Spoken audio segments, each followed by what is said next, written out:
What's up, guys? Adam Green here with No More News. Thank you for joining me today. Huge show. Amalek is here. Monday, May 4th, 2026. We were not disappointed. Last week, we talked about this America First United conference that happened over the weekend. They were advertising it. And we said, wow, there's probably going to be some crazy clips coming out of that. Amalek was clipping the whole thing up, growing tons of subscribers, bunch of viral videos. Everybody's talking about it. Everybody's laughing about it. It's straight comedy. It's hilarious. Nick is disavowing it, saying he has nothing to do with it. They're calling him the leader. We're going to go through all of it. It's basically a Jesus first event, the main criteria.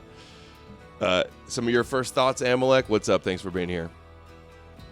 I mean, I knew it was going to be the E-Crusader Super Bowl. I've been like fasting and working out and getting ready for it mentally all week. I'm not going to lie. I kind of went to sleep early the night before because I wanted to make time happen quicker. I learned that trick as a kid with like Christmas. You know what I mean? Mm-hmm. So I was excited for it. I knew it was going to be a total shit show. So I'm ready to get into these because there's a lot of clips and there's a lot of funny moments and the reaction to it is very predictable. Also, it's kind of funny. Like if I wasn't clipping this up and like sharing these, like they would have had such little traction, right? Like it would basically be no clips out. They only had 300 something people watching, and there was all these huge influencers, millions and millions of subscribers between all these people. They promoted it leading up to it, and barely anybody there, barely anybody watching on Rumble. It's astounding. Lots of people are noting that. Like, are these people followers all fake, or what's the deal? It was on a Saturday, so maybe all their bot networks were down for Shabbat. Just kidding. Just jokes. This would be if I was there and I was a full-on E-Crusader. This image right here. Dude, why they got me looking like Jonah Hill? That one. Cross big enough. Christ is cha-ching. Dude, you could do it. You could be their number one top guy. Number one convert. Yeah. So sadly, the recording was all messed up. Audio was terrible. Whoever the audio guy was also complete garbage. I don't know how they didn't do some type of like practice run or something. But they opened the festivities with a prayer from what looks like a Russian Orthodox priest. You know, nothing says America first like a Russian Orthodox priest. Alex Jones's son, Leonardo, Sam Parker, Jake Shields, Joel Webbin, Vrillium, Evan Kilgore, Morgan Ariel. It's almost like a little bit of a conference of like the rejects in a way. It's kind of like the reject conference to a degree, I think. Outsider to say the least. Insane clown posse. It's the political insane clown posse, dude. Yep. They had a Muslim woman speak as well. They had some Mexican Christian guy that was like doing white guilt stuff. We're going to get on. Dude, Amalek clipped it all too. Amalek, Jaden, really putting this on blast, getting it. They're in damage control. Chaos has ensued. You gotta watch. It was like a Juggalo convention. That's what it was, dude. It was hilarious. It was so good. Does this not look like a Pharisee like watching over the gullible goyim, talking about we're fighting Jewish supremacy, but they worship the Jewish God? How does that work? Riff Raff revival. Insane brown clown posse. Okay, you guys are funny. Super funny. All right. A girl, some Mexican girl was there that wears a Doc's Ice shirt. That's very America first. The Groypers are hosting a Muslim Christian Alliance event in Ohio. Key speakers, William, Jake Shields, Amy Danger. The MC of the America First event was a girl with an Australian accent. An Australian. They had the black British Christian dude that we always make fun of. What's his name?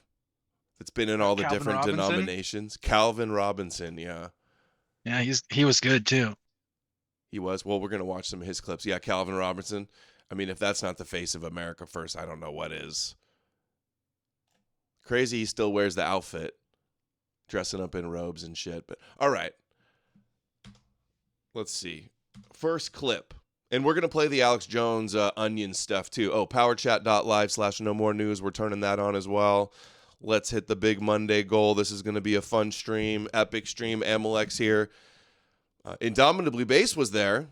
One of the few in attendance happened to be our guys, and asked him a good question. They didn't answer it. He's going to be on the show later this week too. Sent $5 on Rumble. Give us the inside scoop. United Conference. Noah Hyde Conference. Good one. I like that. It was a Noah Hyde Conference.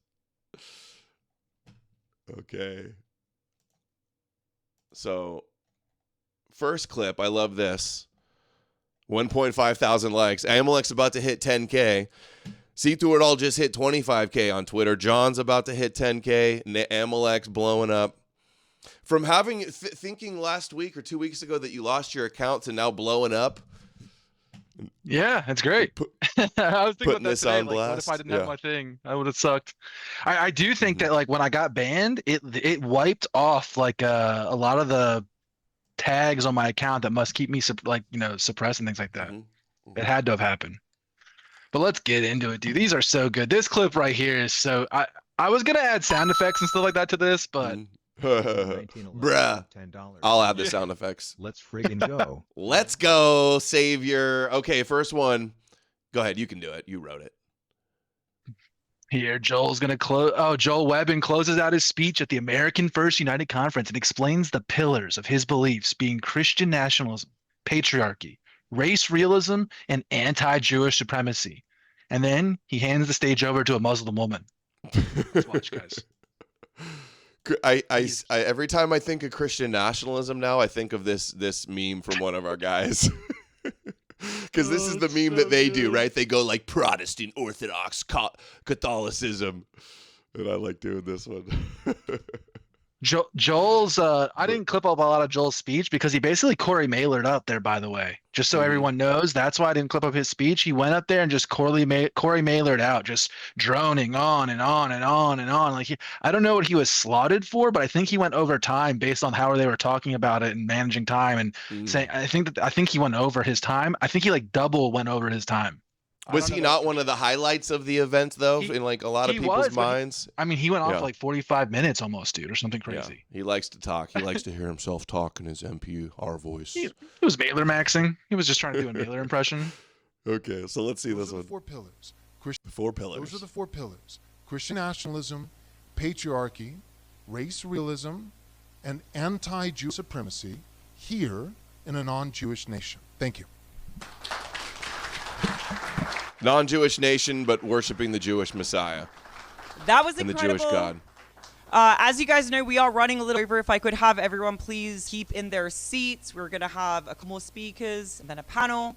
And then you'll all be provided dinner for the speakers and the guests that you brought along with you. The next person. Speakers and guests they brought along with them. Not the guests. The guests, she goes, go into town, go find something in town and come back. It was kind of funny. People were clowning. Like there's barely even anybody there, and they couldn't put together a little bit of goy slop something for the guys. Nothing. But it was in Ohio too, I guess, like a central meetup. It was like they talked a lot about the Ohio governor race. What's the guy, Harry Putschow or something like that? Yeah, Casey Push. Casey Push. Who I think he was involved with a lot about this. The planning, yeah. That and uncensored AI, which we're going to get into them. It's like some Stu Peters related people and their kooky Christian bullshit AI who I consider generator. A patriot within this country. Is anyone here familiar with Carrie Preaching Bolo? Are you aware of the fact that she was fired from the Religious Liberties Commission for standing up to the Jewish Zionistic supremacy, let's just say it, within the government, right? Well, I wasn't the only person disgusted by this, and neither were you. Can you pause it real quick? How funny is it that she's like, beautiful- does anyone here know Regine Bowler?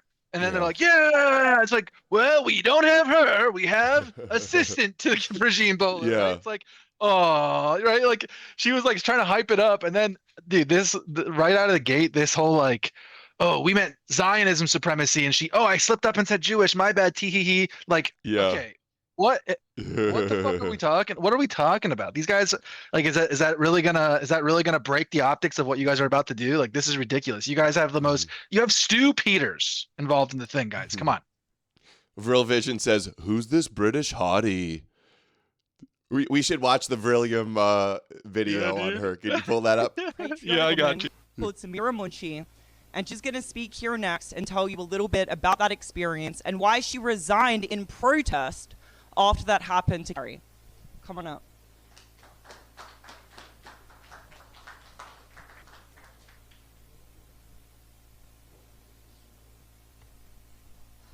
But, hey, she believes in Jesus. Yeah, it's going to be tough following the last speaker. But Bismillah, Alhamdulillah, wassalatu wassalamu ala Rasulillah. I begin in the name of God. What? Wow, that's not in America first. Wait, what was Dude, that again? America first is Muslim prayers? Can we get that again? I didn't quite hear that. Yeah, it's going to be tough following the last speaker.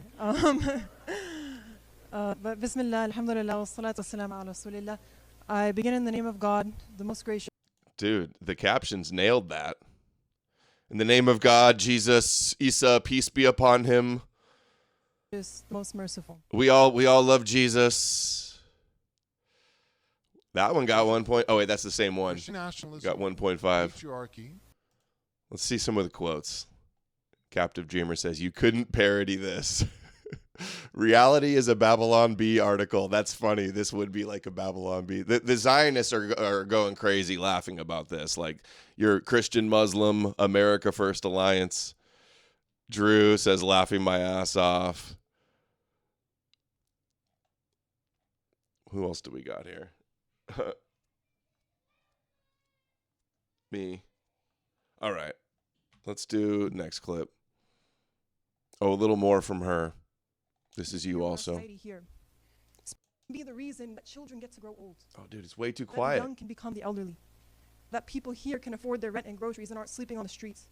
We can be the reason our politicians start. Hold on, Amalek. I'm gonna have to boost it extra crazy loud, so don't talk unless I pause it. Okay?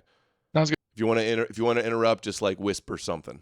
Sounds good. I'm looking Otherwise, for you're it. gonna blast their ears. I'm gonna have to go in and do the settings and boost it up even higher. Hold on. To put Americans first. And you know, America first means a lot of different things to a lot of different people. But I'll tell you what it means To her, it means Palestinian first, or wherever she's from. It means Islam first. It means Muhammad first. to me. To me, it doesn't mean policing which race, color, or religion gets to be called American. It doesn't mean excusing the atrocities that this country has committed, but it means taking a look in the mirror and seeing what we can do better. Wait, what did she say? You can talk, Amalek, just like maybe back away because you're going to blast him. Excusing the atrocities. Called American. It doesn't mean excusing the atrocities that this country has committed. She doesn't want us to excuse. America first means not excusing the atrocities. What is this? What kind of leftist, anti-American, anti-white intro is that? Well, you got to remember the whole like thing that they do is anti-colonialism. You know, that's how they see this, right? That's how they see the Israel issue. That's how they see all this. It's through the lens of they think that this is capital white supremacy capitalism. Like that's their issue with Israel, right? Yeah, and all the anti-Zionist Muslims are usually like, it's not Judaism, it's white supremacy. Exactly. So if she gives us a little bit of that, that's amazing. But it means taking a look in the mirror and seeing what we can do better. We can do better for the average American. Carlin's in the chat. She says, thank you. Shout out, Carlin. Should I do the line for Carlin? I'll be like, anti-white is anti-capitalism. Did you guys know that? I learned that from Carlin Borisenko. America first means upholding the principles of the Constitution we are all bound by, caring for our neighbors and protecting family values, using our free speech to stand for the truth. So those who organize for Palestine, we have a saying that no one will be free until Palestine is free. Pause. Americans When she said that, when she says we there, she literally means communist. That what she just said, Carlin's in the chat, she'll tell you what she just said is literally a communist slogan. This no one is free. It's no one is free until everyone is free is directly from their literature, communist literature. That is an anti-capitalist idea being done at America First Fest or America First United, guys. Like that is straight out of their literature. She didn't just like come up with that. That isn't just a random idea. This is quite literally like an Antifa member or a communist member speaking on behalf of quote unquote America First. That's what this is. That is, like I said, that's a direct quote from them.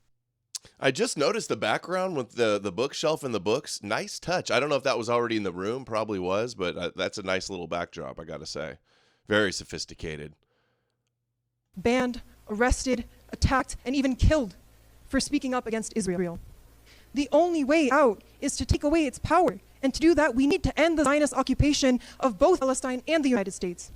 Israel shapes our policies, bribes our politicians, and takes our money, all to continue occupying more and more land. If we stop them there, they will have no reason to occupy our politics and interfere with our society here. Speaking up for Palestine is the same thing as fighting to take our country back from Israel. We can't fully do one without doing the other. And so I'll end with this. No. I somewhat agree that point. I think they are connected. Not completely, like, but they're definitely intertwined. Like the people that say, like, "Oh, who cares? Let them fight it out. We don't care what happens." That type of attitude. I think that's the wrong approach. I actually agree with some of those guys that. Get what they're doing is they're taking like the real idea that the things are linked, right? They're taking that and they're playing it up to this, like what I would, the communist lens of it, right? Which is so they're trying to like use it for their own purposes. They're trying to use it to bring this, what I would call like a international class revolution. Like this is a vehicle for that. That's how they see it, right? So they're like subverting that idea, right? They're like, they understand, oh, there's truth to this idea that we're saying, and they're playing on that. They're using that to get their foothold in to do this thing. Like that's kind of what they're doing both unconsciously, and that's what I would say their intellectuals are consciously doing, which is why that rhetoric is, formed that way. That the truth will prevail, whether it's by you or it's by me. It's always in the hands of God. So be people worthy of being used by God for the truth. Whatever your platform, whatever you have said or done in the past, choose good today. We can't continue to be built on a movement of hatred. We must all work together. We need to build the bridges that allow us all to do good. I ask God to make us all of those who stand for justice and peace in this world. I ask that He makes us those who stand against oppression, no matter the form, at home or abroad. And I ask that He opens all of our hearts to the truth and that He guides us all. Thank you. It's just wild to me to see Christians and Muslims praying to like the God of Abraham, thinking that's going to solve the problem. And it's also crazy that somebody like that will get in, or the other anti-white dude we're going to show in a second gets invited to something like this, but somebody like me never would because she's okay with Jesus. You're critical of Jesus, alliance, unity. This is a Jesus first. Jesus is the litmus test for them. The only way to be anti-Israel in America first is to worship the Jewish Messiah. I don't think so. Well, the other thing too is like when we're arguing with these guys online, like if we're arguing with Parker or if we're arguing with Webin or any of these guys on here or any of the Groypers even, and we say, hey, you're worshiping the same God as the Muslims and the Jews, they all say no. They all freak out and they say no because they don't believe Jesus is God, right? Like that's their cope, I guess you could say. But this shows that that's ridiculous because they're she's openly praying in front of them in that context of their shared God, and they all just like accept this, like they understand it this way, like they see it this way. So when they're arguing this way with us, it's totally bullshit. They understand what we're saying when we say it's the same God. Yeah, I know. They gaslight. Okay, this one now. Sam Parker, Mormon Sam Parker opens by praising the event, then pivots to biblical claims, arguing Jewish scribes censored the Old Testament and describing Jewish practices as a threat to American values. All right. To talk a little bit about everything we've been discussing today, Zionism, Jewish supremacy, but also a little bit about uncensored AI as well. So without further ado, Mr. Sam Parker, everybody.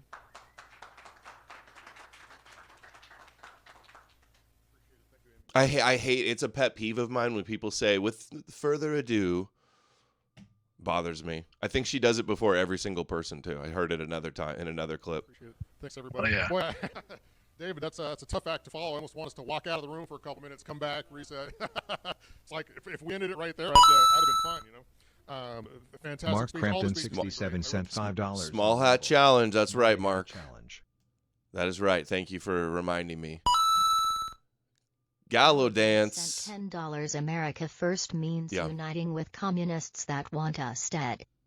Yeah, anti-white communists and people, as long as they like Jesus and they will criticize Israel. That's basically the criteria. Really appreciate Amy and Daniel for putting this together, and everybody else who helped. It's an immense amount of work to put something like this together. There's a lot of pressure, a lot of people attacking from all sides, and I just want to recognize that we all appreciate what you've done and all the attacks that you've weathered to put this event on. Matthew 23:37 in the New Testament. Speaking to the Jews 2,000 years ago, Jesus Christ once lamented, "O Jerusalem, Jerusalem, thou that killest the prophets and stonest them which are sent unto thee. How often would I have gathered thy children together, even as a hen gathereth her chickens under her wings, and ye would not." It's interesting that he says that the Jews stoned the prophets, in plural, because in the Old Testament, the only prophet explicitly described as being stoned to death is Zechariah, who was stoned in the court of the temple on King Joash's orders for rebuking the people's idolatry. No other prophets are stoned to death in the Old Testament, leading to an What is this? Prophet, idolatry? interesting double censorship. There's the killing of Zechariah and other prophets for what they said, and then there's the redaction of that information from the record itself. Two forms of censorship. Christ tells us the Jews stoned multiple prophets, yet the Old Testament doesn't contain that information.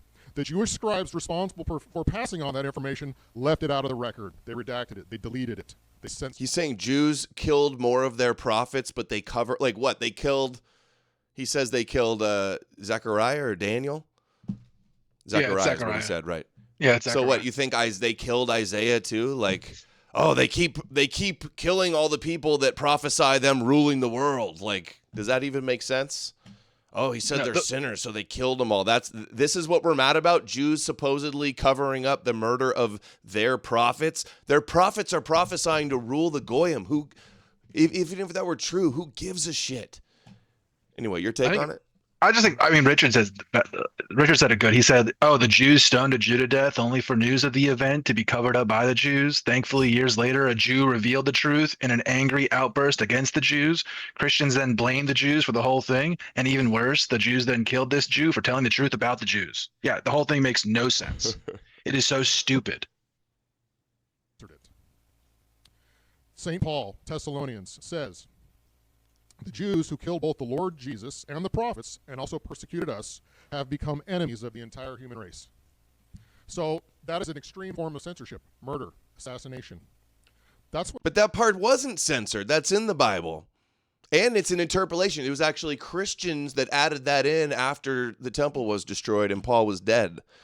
You want to talk about censorship? How about meddling and tampering and fabrication that the Christians clearly did there? Right? That's wild.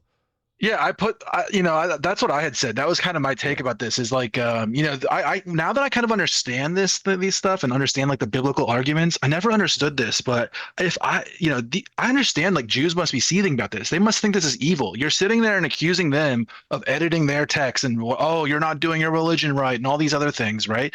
And then and you're saying that their scribes corrupted the text. Meanwhile, his citation for this is quite literally a corrupted text that the church did absolutely either put in, or it's a rhetorical exaggeration. There is really no in between. Basically, all the churches believe it's one of those two things. It's a rhetorical exaggeration, or it's a later interpolation. Like that's basically what most scholars think. It's some version of that. So the fact that he's then using that for that argument, like that is kind of like evil. That is kind of like fucked up. I do see that point of view of like if I was a religious person, I would understand like, oh, you're like being sacrilegious, you're being evil, maybe you are inspired by the devil. So then, Judaism sees them as satanic. It sees them as evil, which in their framework, in their worldview, makes perfect sense. Like this is fucked up what they're doing. And it just shows like, look, these people are like biblically illiterate. Like if I was a Christian or you were a Christian and we were going up and saying, hey, I'm going to cite this verse or that verse, I would look into it so hardcore. I would kick the tires on it. The best arguments I could possibly get it for it and against it, steel manning the argument or the verse I'm using. But no, these guys just like flimsily use verses and they have no idea about the scholarship or the history or anything about it, and then they base their entire worldview on it. And where did he get that verse? From a meme on Twitter. That's where he got it from. It's just that is where they get their theology from, is from the Twitterverse, from memes, from social media, not from any actual study of their religion. Namesake, thank you. Names sent $5 on Rumble. Such a waste of an aesthetic venue. This is where the next Apollonian conference should be. Oh, dude, they should do an Apollonian conference and have like a Greek-looking architecture background. That'd be sick. Okay, hold on, let's finish this, and then we'll talk a little more about the prophets. And that will be for you to decide whether you agree or not. But I do want You to hear what he said real quick? He said that's what St. Paul says about these people. Like, dude, Yeah. okay, what? Fuck off. Yeah, St. Paul, the Pharisee that never knew Jesus.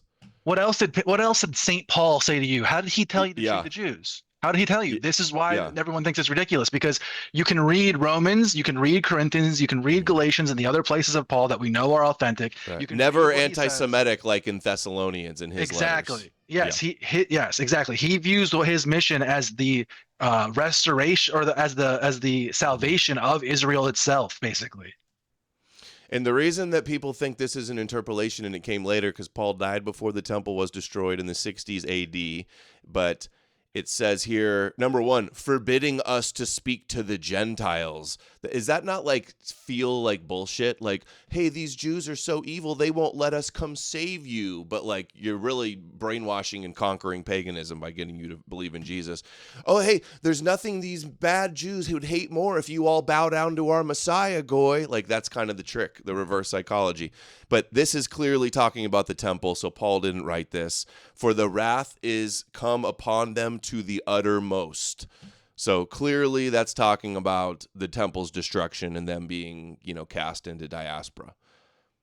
So Paul didn't write it. And it doesn't match with his more pro-Jewish sentiments in all of his authentic epistles. Exactly. And then for people who want to know more about this, you don't have to be a mythicist or anything like that, but Carrier has a really good article that I put in the replies to this tweet that goes over these arguments in the most, I would say, a very easy to understand, logical way for people who don't know about these arguments. So you can really understand this, because I would say that this First Thessalonians verse right here is probably one of the top 5 or maybe top 5 verses that the E-Crusaders use, right? So really understanding the arguments and being able to debunk that's important when we're arguing with them. Yeah. And for him to cherry pick something like this and ignore, well, Paul said, St. Paul said, he also says, they're the root and you're the branch and do not boast. He also says God has not abandoned his people. He also says, Jesus says salvation is of the Jews. You're just going to cherry pick one thing that's mad at Jews for rejecting Jesus and ignore that all of the rest of this is Jewish. And Paul says in Romans 15:12 that Jesus is going to reign over the Goyim. That's what you're excited about? Yeah. Impulsive censorship rampant amongst organized Jewry is certainly an enemy to America, where free speech is foundational to our republic and our civilization. What many people don't realize, but which maybe you could figure out if you're a careful observer, is that Jews actually have laws and culture restricting speech. In other words, free speech is not a Jewish value. It is an American value, but it is not their value. Yeah, and that's why it's not a Christian value also. But Christians have blasphemy laws that they would like to enforce if they had the power like they used to. I love how he starts the conference with, they killed their prophets and they covered it up. That's what we're concerned about. That's a central, most important issue. Oh, it's so stupid. It's showing how they censor stuff. So what's your theory, dude? What other prophet did they kill? And why would they censor one but not another one? Yeah, I know. No, but none of these. We're talking about a dead fictional character. Come on. What are we doing? Come on. We're literally arguing over if we're going to argue over this type of thing on ancient mythological or legendary characters, it should at least be ours. We should at least be arguing, did Hercules really do his, did he really go into madness and frenzy and things like that? That at least it would be ours. This is ridiculously this is a clown show. This is retarded. Mm-hmm. And this guy says, I think that was prophet. So Jesus said not that they killed the prophets, but the prophet. Singular in the Greek. Did you look up that at all? I haven't looked into it, nor do I really care. I've never even heard this spurgy the Jews censored the Bible. They're covering up that they killed their prophets. It's why didn't they cover up the Zechariah one then? If they're censoring the Bible. Well, I was gonna look into it more. I didn't get a chance to. Every time I try to look into Greek things like this, I want to get like multiple eyes on it because I've been like burned by people who say, oh yeah, that Greek thing or the Greek thing is true, and then I look into it by somebody else and they say it's not. So I had to look into it more, and I'll maybe write a post about it or something if there's anything interesting about it. But as far as I'm concerned, this whole thing is stupid. Yeah. Even if we granted them this verse. Yeah. Prophet, nothing grinds my gears like some Jewish prophet homicides. Okay. Now we got Jesus First and Jesus Only, the Jesus First Conference. Even more. I was like, this is getting weird. This is how bad the static was for a lot of the stream too. Not like what Israel's been doing. I mean, we're all gonna fucking die in Israel at some point. So, Dude, who is this guy? I've never heard of this guy before. Daft Punk, everybody's calling him. What's his name? Like Neon something? Yeah, like Neon White Rabbit or something. Neon like that, Little. Like something this. like that, yeah. Do they not know how bad optics this is? Like, if you're not going to be face forward, you don't go to some big conference like this. This is crazy. so I think. I wanted to throw that in there. Yeah. All Americans are being pumped by Israel. I mean, Very true.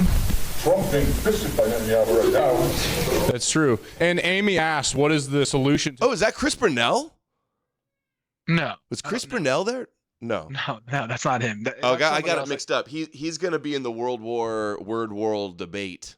Yeah. That's not Chris. That's another thing too that's kind of funny. All these people all had me blocked at some point, basically, or not. Most of them had me blocked or not following, and now all of them follow except for the e-girls, which is funny. So that guy right there, actually here, let me find that clip or that for this clip here. These people are hilarious. Go ahead and play the clip. Hold on a second. Let me find this. You know, was Sam arguing that they must have censored that they killed other prophets because Jesus mentioned plural prophets? Or does he actually have like a theory that they really killed Isaiah and we know it because it was in this old manuscript or something, then it got omitted or like... Yeah, that's what he's saying. Yeah, hold on. Yeah, that's what he's saying. He's only extrapolating that because he says prophets instead of prophet. That is crazy. I didn't get a chance. I've been busy. I want to reverse engineer the genealogy of that idea. I bet you it's from some Cope meme or some Cope video of theirs or some stupid, you know what I mean? Like it always comes back to some stupid like meme argument or like pseudo scientific biblical quote unquote biblical scholar, you know what I mean? Or CI type stuff, or maybe it's a Mormon thing. I don't know. Well, so I'll do a reverse engineering. I should have finished going through it. I had somebody send me and explain that it has to deal with an apocryphal literature claim that is being quoted there, but I looked into that a bit and I'm not too sure. So like I said, I want to look into it more, and I'll write a post or a thread about it if it's interesting. Is this guy an influencer? Does he have a big following or something? Has anybody heard of this guy? He followed me about this. Let me find out how many followers he's got. I'll look it up. This issue. We all know the history of Israel and their control of us, and I think the solution is calling people out. We called out our own selves to realize that we were led the wrong path. I think it's time to call out people like James Owen going to for a Jewish convention, people like Kim Higby and Lance Johnson, whether or not they were being paid to go there. They're on the campaign mission to ploy us into the facade that Israel is this wonderful nation, that this is the Holy Land where they're saved, they're special people. That's just not true. So these people like Lance... Wait, hold on. You're not going to argue that it's not the Holy Land and that they weren't like the covenant chosen people at one point. Dude, good luck arguing against that. Arguing against all of the Bible, basically. He has 32K followers, the White Rabbit guy. Is he a streamer or something, or just a Twitter account? It seems like he's some sort of Rumble streamer is what it looks like. Okay.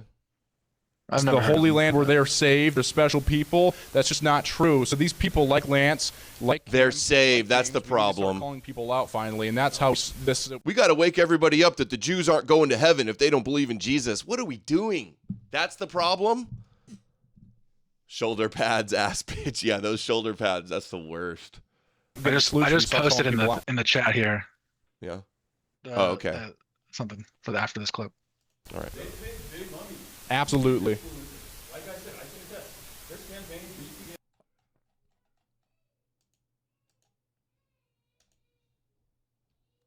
So this that I just sent you, the guy at the very bottom that's saying thank you to me here, that is the guy that was speaking with the mustache that you just thought was Chris. So just scroll up and look how funny this is. So we've got I'm making my clip, making fun of it, doing my thing. A Groiper responds and says, "This shit is so embarrassing." And I said, "It'll be okay, man. Just keep the faith. I believe in you guys." And these people are so brain dead. They Thank said, you. "Thank you." I mean, That's this is I mean, like, look, if these people had nothing on, like, if they had nothing but $5 in their pocket, I could convince them to give it to me. Okay, that's the type of people we have here, and it's like I don't know what to tell you. Like, these are not the type of people who are ever going to be able to take political power or do anything meaningful. I would say because, I mean, they're just chumps. They're naive. Like, I don't know, guys. So look at what Nick said. He says, "Crazy getting blamed again for another optical disaster he had nothing to do with." Even more. Except it's a ton of his fans, and they declare him the leader in the panel. Catholic Church is not real Catholicism, but we got to be Catholic anyway. So this is one of the top clips. How many views you get on this? 10,000. All right, let's see. Oh, was this up top? I didn't even notice that this had a lot of views. It was hard for me to even pay attention to what was going on. I was just laughing my ass off. I think everybody should call out faggots and retards at every point which you make. Great optics for your Christian event, dude. So yeah, we're talking about America being a Christian nation. Joel Webben spoke about nationalism. The question for you all is: America primarily a Protestant nation? Hey guys, we gotta call out the faggots and retards. Good idea, right? Catholic. I'm broad. Catholic all the way. Catholic all the way. Catholic. I'm broad. Catholic all the way. Catholic. She just converted to Catholicism, like within the last month. Yeah. She was literally a Protestant arguing with other Groypers that, oh, it's okay to be a Protestant Groyper just earlier, like this year, I believe. Okay. Mm-hmm. And she's doing the Catholic. She was just baptized or confirmed. I can't remember which one, like at the beginning of last month. What was the question? Christian nation. The question for you all is: America primarily a Protestant nation? Okay, are we a Protestant or a Catholic nation? Well, clearly Protestant. There's way more Protestants. Always has been way more Protestants in America than Catholics, right? Yeah, this is such a stupid question. Even if you can, you have our point of view, right? We have our critiques of Christianity, but there's no way you could possibly argue that this is a Catholic country over a Protestant country. That's insane. The whole story of our country is that it's like a Protestant, like it's a 10,000 Protestant sects fighting with each other. That's free from the authority of the church or the king, right? Yeah, the founding fathers, and for so long there was such an issue with Catholics and papists and things like this. A lot of the like anti-immigrant rhetoric was through this lens of anti-Catholicism for a very long time against the Irish and Italians and things like that. It was anti-papist, you could even say, right? Some of the states had laws where you couldn't hold office if you were a Catholic, I believe. Right? Yeah, exactly. It's just so stupid. I think this is secretly one of our guys and thought, let's just go get the Protestants and the Catholics to fight. Just ask them what it's going to be. Catholic. I'm broad. Catholic all the way. Catholic all the way. Christian nation. Catholic. I'm broad. I'm like, I mean, it's such a fucking fucked up thing with all these immigrants coming from all over the world that don't belong here. That if you just get a Christian, we'll move on. it's okay with me. I'm a Protestant Christian. I'll be honest. I have nothing against Catholics. Dude, that is on the left, right? Yeah, Kilgore. We can unite. We believe that Christ is King, and at the end of the day, I think that's what's most important. That's what's most important, as long as we all believe Christ is King. Yeah. Then you could be American first if you're Jesus. If you think Jesus is your King of America. I could agree with that. So we'll give you all Maryland back, and we'll take the. No, I'm just kidding. No. Good discussion. I think everything post Vatican II is fake. Dude, they all have this. Sorry, hold on. I messed up. Yeah. But 1 second. Sorry. They all do this Maryland thing where they pretend like Maryland was a Catholic monarchist state of some kind. This is revisionist history for memes. It's retarded. Sorry. They always do. I argue with these Catholics all the time. They always do this. It's so stupid. But sorry, go ahead. So then he says, like, Catholicism since Vatican II has been fake, I think he says next. Good discussion. I think everything post Vatican II is fake Catholicism, by the way. I just want to throw it out there. Hi, guys. Just want to throw that out there. I love how they're all like, be Catholic. We just got to be Catholic. And then he's like, it's been fake for what is it, 80 years? It's been fake for 80 years. There's no possible vehicle in the Catholic Church that would ever remove and undo Vatican II. It is not happening. There's no way that is ever happening. It's crazy to think that Catholicism like goes along with America first. Yeah, America first, but you got to be Catholic. America first, but Catholics, like what, the Catholics are at the border, like going to trials with illegal immigrants so that they can stay in the country. Is that America first? The Pope is condemning J.D. Vance and Trump for their treatment of immigrants. Like, is that America first? It makes no sense. There's no. I mean, did you see the new bishop, the new Catholic bishop in West Virginia that the Pope just appointed? The Pope just appointed a Catholic bishop in West Virginia. He's a Latino janitor from El Salvador. That was what he was before he was a bishop. He's from Washington State, and he's being put in charge of 98% white West Virginia. He's now the Archdiocese of West Virginia for the Catholic Church. Like, so this is what they're doing. Like, this is what it is. Okay. And let's not pretend they're all like, oh, be Catholic. He goes, which church should you go to? Or what should you do to push back against like kosher priests? And the guy says, do nothing and just go to a Catholic church, they say. Dude, any Catholic church that knew you were at an event like this would probably, condemn you, censure you. You definitely be saying some Hail Marys. Like, let's not cut her. You know what I mean? Like, you're not. It's not like they're gonna praise you and be like, "Oh, you're doing a great job" or something like that. It's ridiculous. Yeah, it's the same thing with Nick and the Groypers. It's like you can't say Catholicism is the only way when you're disavowed by the U.S. Bishops Group and your anti-Semitism in positions and all of it is like condemned and viewed as heretical by the church. But that's what you're shilling as the solution. And then they're just going to limit themselves to only e-Crusader trad cats. All right. Alienate anybody that doesn't think that Catholicism is the solution. And it just needs to be it has to be secular, right? Like, we're not saying it needs to be like, I wouldn't say it needs to be like a pagan movement or anything like that. That's not what we're saying at all. It needs to remain political, or it turns into this thing that we're watching. Yeah. True pagan, I really appreciate my Christian brothers. Indomitably based here with the super good question that they don't answer.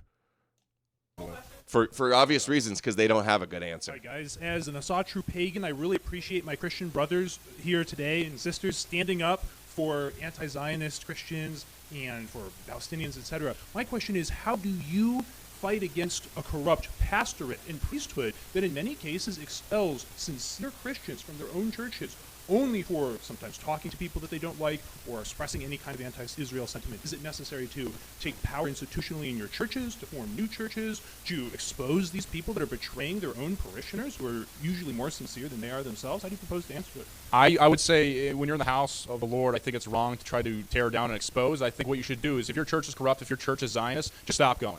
Don't go to these churches. 100%. Don't give them your money. Become Catholic. Find the right church. Become Catholic, she says, as if then your anti-Semitic racist views are going to be accepted. Give me a break. Well, Indomitably basedism. Yeah. Great question, by the way. Perfectly, great job on the question. This is insane. The idea that the Catholic Church is like some vehicle for anti-Zionism is insanity. It's insane.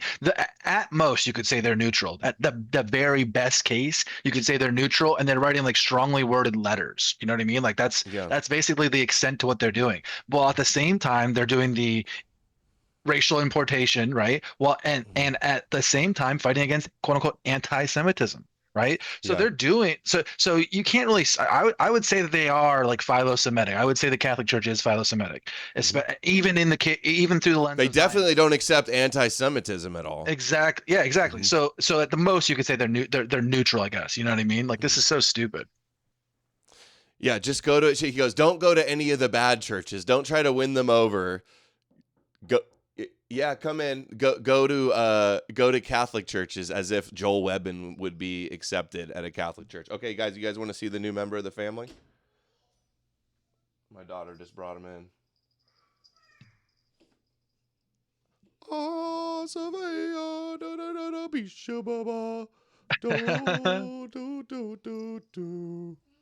Yeah. Hell yeah. You got chocolate on your... Okay, my daughter wants you guys to see her too. She says, I want to be on the show today. I'm like, you can't, baby. There's crazy Christians out there that would repost your pictures. Anyway, this is our new little girl. She's actually part Jewish. Don't ask me what that means. Look at that. Is that not just like a cheetah? Wild savanna cheetah? Mwah. Aryan cat. I should call her Aryan. That works. Have you named? Yeah, I was gonna say, have you named the cat yet? Not for sure. Could you close the door behind you too, please?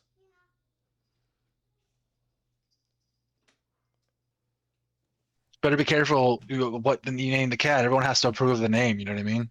Judah. Yeah, the Lion of Judah. That's a good one. Kings.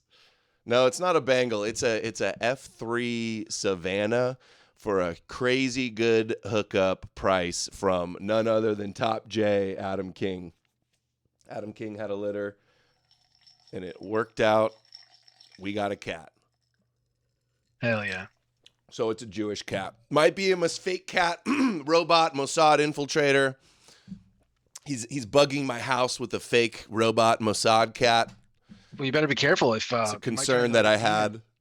A demon like Tucker's dogs, you know what I mean? Maybe it's going to be like one of those Jewish demon cats. It's going to get you while you're sleeping. If you wake up with any claws, you know what I mean? Like, it was Adam King's Kabbalist the cat, Kabbalist cat. Mm-hmm. Yeah. Yeah, so it's part Jewish because of Adam King and part African. He definitely came with a rhinoplasty. I didn't notice any Jewishness about him. Yeah. Okay. We both believe that's a Catholic church. We can debate all day long here about theology, but just stop going to these churches. If you know they take Zionist money, AIPAC money, if they keep preaching that the Jews are the chosen people and that we're just some goy slop, then stop going to these churches. The Catholic Church says the Jews are the chosen people, guys. Yeah, dude. Good luck finding any church that'll say the Jews aren't chosen. The Jews were never chosen. The Jews aren't Jews. They're Khazarians. Good luck going to any church in the world, or especially in the United States, that is gonna deny that the Jews were chosen. Good luck. Even their quote unquote based churches like Joel Webbin or Stone Choir with Corey Mailer and the gang, even Doug Wilson, all these the most what you could call like nationalistic or maybe more normie friendly conservative Christians, nationalist Christians, they don't even do that, guys. This is a less than a fraction of a fraction of a fraction of a niche. This is a non-starter actually. Building anything on this, especially a political movement, but anything. Chat says Rasta would be a good name. I kind of like Rasta for a girl. I was jamming to that song the whole time. I was getting these clips up. I was playing that song like the whole time. Like Yeshua was a Rasta. Preaching the Torah like a true Hyperborean Rasta. Okay, this is the craziest one. Dude, if you didn't clip this, nobody would even know about this, bro. I know, dude. I know. I couldn't even believe it. And before we start, real quick, by the way, one thing I gotta say before I forget, dude, the notification for my likes and shares has been one of the funniest parts about this. It's like Hitler profile pic liked your tweet, and then it's like Groyper liked your tweet, and then it's like Talmud lover Esau must die like Zionist, and then it's like a normie leftist reporter, and then it's like an anti then like shit libs are posting this. It's like everybody has come together to shit on this. It's the true uniting of the country around hating this conference. It's kind of fun. All the Zionists and anti-Zionists, everyone together. I think it was I saw Forney was like, "Oh, I can feel the last of my anti-Zionism leaving my body," and I'm just, I don't. That's not how I feel about it, but it's just funny. Yeah, dude, huge train wreck, and it is hilarious. Okay, so this is the first speaker. Hold on, what is his name? First speaker at the conference, Jose Vega, an anti-white leftist Democrat Christian, lecturing Americans on colonialism, the Belgian Congo Holocaust, and calling the Bronx Gaza West. He ends by calling for America to atone for the past. Oh, I was going to clip this up and like make it smaller, but I wanted to get the whole thing. I also know a lot about this guy. You guys, everyone, the people here know. I watch like Jimmy Dore like quite a bit. I like to hate watch shows, guys. I like to watch what the left is doing, and I like to watch what the liberals are doing and centrists and things like that. And I've been watching Jimmy Dore for a while, probably since COVID, or a little bit before COVID, actually. And this guy is one of the people in that sphere and involved with what's called the LaRouche organization. He's part of this network that's in New York. And we don't need to get into it so much, but if you guys have time, like, you should do a rabbit hole dig into what that organization is and what they've been part of. There's like a Wikipedia page that goes into a lot of the stuff about it. Lyndon LaRouche used to be on Infowars sometimes. Like maybe not him, but like somebody from the organization. He's also from the Schiller Institute. Hell of a name. Yeah, what is the term when you're a fellow? Are you a fellow Schiller? Are you a fellow Jesus Schiller? Community college barista. Yeah, Christian. He's a barista, far leftist, who's like an anti-capitalist, is what I would say, like a social organizer. He ran against Torres in the Bronx a little bit ago, and he raised a little bit over $200,000 through Jimmy Dore's streams and things like that, and raising money and that kind of thing. So he is anti-white, guys. He is anti-Israel because he's anti-white. That clip that you just opened up and then closed down that we showed last time I was on, where it's just like a seething, anti-white person like harassing white people about their position on Palestine and Israel. That's what this guy is from. That he's from that same group, that same crew, and he's personal friends. You'll see in the clip with Alex Jones's son, which I didn't know. And then you said LaRouche was on, like LaRouche organization people were on. Alex Jones's on Infowars. That's interesting. I did not know that until we just put those things together. That's very interesting because it is like a secret society. Right. That's how I would describe it. And they do have like what I would call some interesting or maybe correct opinions about Jews, but a bunch of them that are wrong. All right, let's hear this. I haven't heard it yet. I just heard your description. So thank you all. This is amazing. Literally just got off the flight and right here, so excuse me for being late. It's good to see a lot of faces in the crowd, and I heard that the live stream got hacked. That sucks, but hope we'll be back up soon, and it's good to see some of my friends. The Rumble live stream got hacked? Is that the excuse for it being messed up?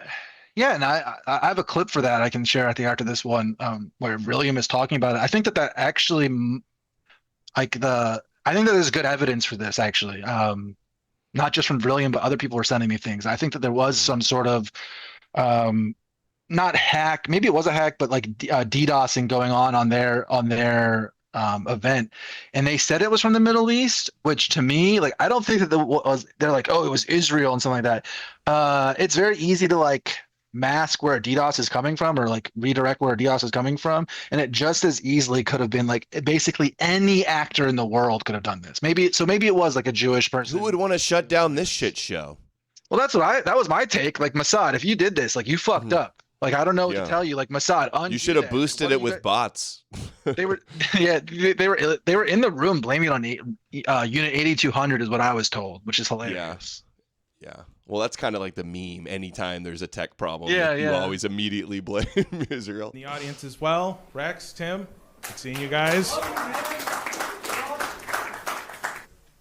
You shouldn't pledge allegiance to a nation until you know what that nation actually stands for. And now a lot of that they have problems with the people that founded this country.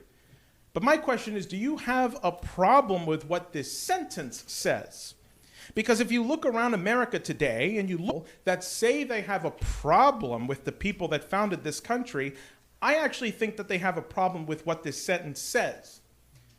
Because doing what this sentence says. And if we aren't doing what this sentence says, then it must be because we have a problem with what this sentence says. Behavior of the Congress and allowing the appearance of the King of England in Congress, the head of the British Empire. They apparently don't agree with either. They would have been better just saying no applause, because like the only applauses sound like 3 people. Yeah, it's bad optics. They would have been better off just saying no applauses allowed. But then that's awkward because people want to give fiery speeches and they want people to cheer, and then it's dead silence. The reason I kept this in is because the starting perspective is that he's mad that the King of England spoke in America because he views the British Empire as like a racist colonial vestige, if you will, right? So that's why I kept this part in, to show, first of all, their technical issues are crazy, but that's his perspective. That's his starting point for this speech. He's talking about when the British king went and came in. Just visited? You mean when he just visited and was like super nice and said a bunch of nice shit? He's He's complaining? seething about that. Because look, these people don't like that we're. Yeah, they don't like England and America. They blame them for the slave trade more than anything. That's probably exactly. Yeah, that's what he's about to do. Between 1750 and 1820, over 10 million people died on the Indian subcontinent under British colonialism. And between 1700 and 1947, British imperialism killed over 100 million people in the continent of India. Bro, this is an America First conference, not a poor brown world, the British were mean to them fucking event. What is going on? Think how serious this is. They're complaining. What he's doing is he's taking like basically, we seethe whenever BB talks to Congress. So now we're going to seethe when Great Britain does, because Great Britain is also a genocidal white colonial state. Yeah. You understand? Or it's like he's just trying to attack Americans, but by attacking the British by proxy. Like, it's those evil British people that did all these bad things. Yeah. Yeah, this is very Dugan coded too. Oh, the evil West persecuted all the third world, right? Mm-hmm. Russia Dugan coded. Mm-hmm. Are the cousins like Leopold II of Belgium, first cousin of Queen Victoria and Prince Albert. Exactly 141 years ago today, May 2nd, 1885, King Leopold, King of Belgium, established what was called the Congo Free Estate. That Belgian regime was directly responsible for the death of at least 10 million. Millions more had their hands and feet cut off as punishment. The population. Can you pause that real quick? I just want to. That sounds like bullshit. Yeah, I just want to direct people. A couple of years ago, a content creator called Alternative Hypothesis put out a debunking of this Belgian Congo mythos. I would encourage people to go and check that out. It's been a while since I've looked into this, and a lot of these memes that people, I debunked this or anything like that, I'd have to relook at it today to really put my full backing to or something like that. But I do remember his coverage of it being really good, and I would point people to that. But also, like, at the same time, if it is true or isn't true, it doesn't matter. Like, that is who we are. We were those people. We did impose those things. So at the same time, we shouldn't, those types of policies, I would say, we shouldn't shy away from that. And we definitely shouldn't be lectured about it.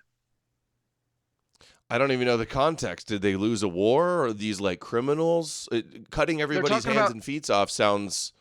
King Leopold, I mean, at the time when he was doing this, all of Europe was kind of mad at him. He was basically the king of Belgium. There's a lot of geopolitics that went into this, where Belgium was essentially given like a section of Africa, and they treated the Africans there worse than the other European nations, in a way where other European nations, kind of like we did, they were like the proto South Africa. You know how everyone pointed to South Africa back in the day when we were younger and said, they're doing apartheid and stuff like that. While this was going on, Europe was doing this with Belgium and King Leopold and things like that. And like I said, it might not be fully true. It might be exaggerated compared to them. But this is like a thing in, I would say, like communist history. They really focus on this thing as an example of capitalist white supremacy, colonialism. They do focus on this period and the hand chopping and all that other stuff. Yeah, crazy beginning, like evil whites is what I'm hearing. 8508. That's 23 years. Have you ever heard of that? Does that qualify as a Holocaust? That's the family tradition of Charles. And you want to meet with the Epstein victims? You think Charles is different from his brother Andrew? So where were the No Kings protests when the king showed up? Let me tell you a Bronx tale. That's where I'm from. In 1906, when Leopold... What is he saying? We shouldn't be allies with England? Yeah, he is saying that, correct. We're supposed to all hate England and not be allies with England and Europe, and they're supposed to hate us. Like that's the problem with America First, is that we had a nice visit from the King of England. Like, what the hell? Yeah, Red Ice did a debunk on the King Leopold blood libel. Awesome, great. Didn't sound check right. That out too. I would have heard about it a lot more if it was legit too, I feel like. Well, I've heard about it a lot. It is a really popular thing. Okay. The left talks about it a lot. They really do focus on this story. It is important to their like mythos or understanding of the 17th and 18th century and 19th century. So crazy how this guy gets an invite to something like this, because he's okay with Jesus, they'll accept this type of thing. Well, this might be a good time to say this. Like Jesus is the minimum requirement, like respecting Jesus, I guess you could say, or Christianity itself is the minimum requirement. But the other kind of like implied, maybe tertiary other thing is the Russia angle, right? Is the Duganist angle. None of these, they don't talk a lot about Russia in this context. Later on, they talk about Ukraine a little bit, but that is kind of what's going on here as well, is that if you ask any one of these people their position on Russia, Ukraine war, Putin, things like that, they would all give the same answers as well. That is the other common denominator here, is this Russia stuff. So that's why they had the Russian, what's probably a Russian Orthodox priest to open it up. I want to look into the money, is what I'm going to say. Like, is what I'm saying. I haven't gotten into it. I'm gonna talk to some journalists and some people who are good at research. I'm gonna try to get to the bottom of it, because there's no way Sam Parker and Stu Peters and Amy Dangerfield and all these people that they're getting this kind of event going on without any sort of like outside funding. Like, this isn't funded by like Rumble Bucks or something like that, you know. And it is like somebody dropped a lot of money on this. To fly all these influencers in and put them up in hotels, and to have it flop so bad. This is a train wreck. Who took the big L on this? I wonder. Who's the financier behind this? Yeah, exactly. I would like to find out where the money came from and all that stuff. And they can say it's like they're, Sam Parker is getting sued by Kash Patel's girlfriend and stuff like that, right? I thought that, I was thinking about this yesterday. Maybe that was kind of the angle, like try to raise money for that for that reason or something like that. But like that doesn't even math out. You know what I mean? So I want to know who funded this very badly, because it could be some sort of Russia linked, or, even maybe. I saw there were Zionist Jews that were saying this is a Zionist plot. There was Jews saying this is a Zionist plot to get us to make Aliyah and stuff like that, because it's so stupid.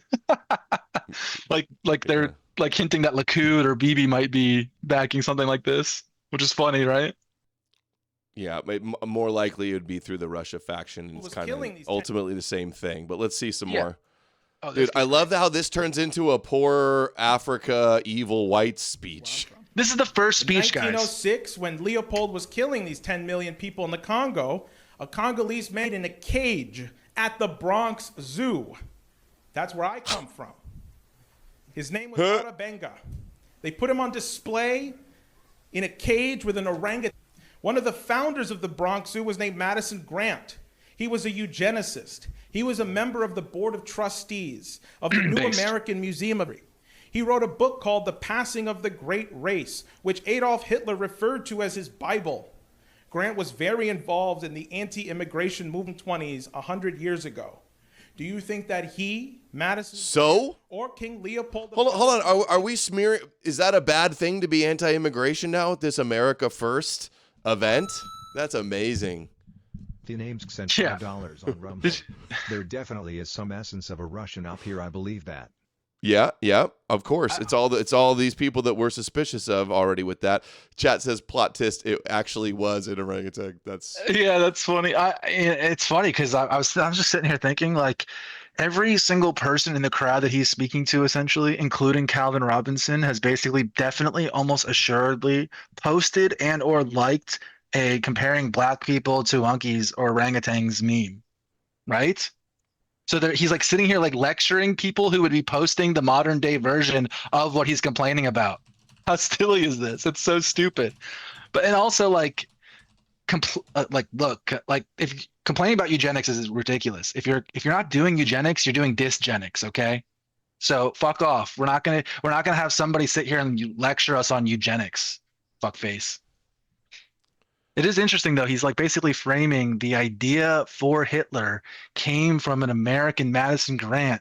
It is a kind of an interesting, like, mythological perspective, I guess you could say, or you know what I mean? Like the idea that Americans' racism is what spawned Nazi Germany is kind of funny, because that is another leftist or communist narrative.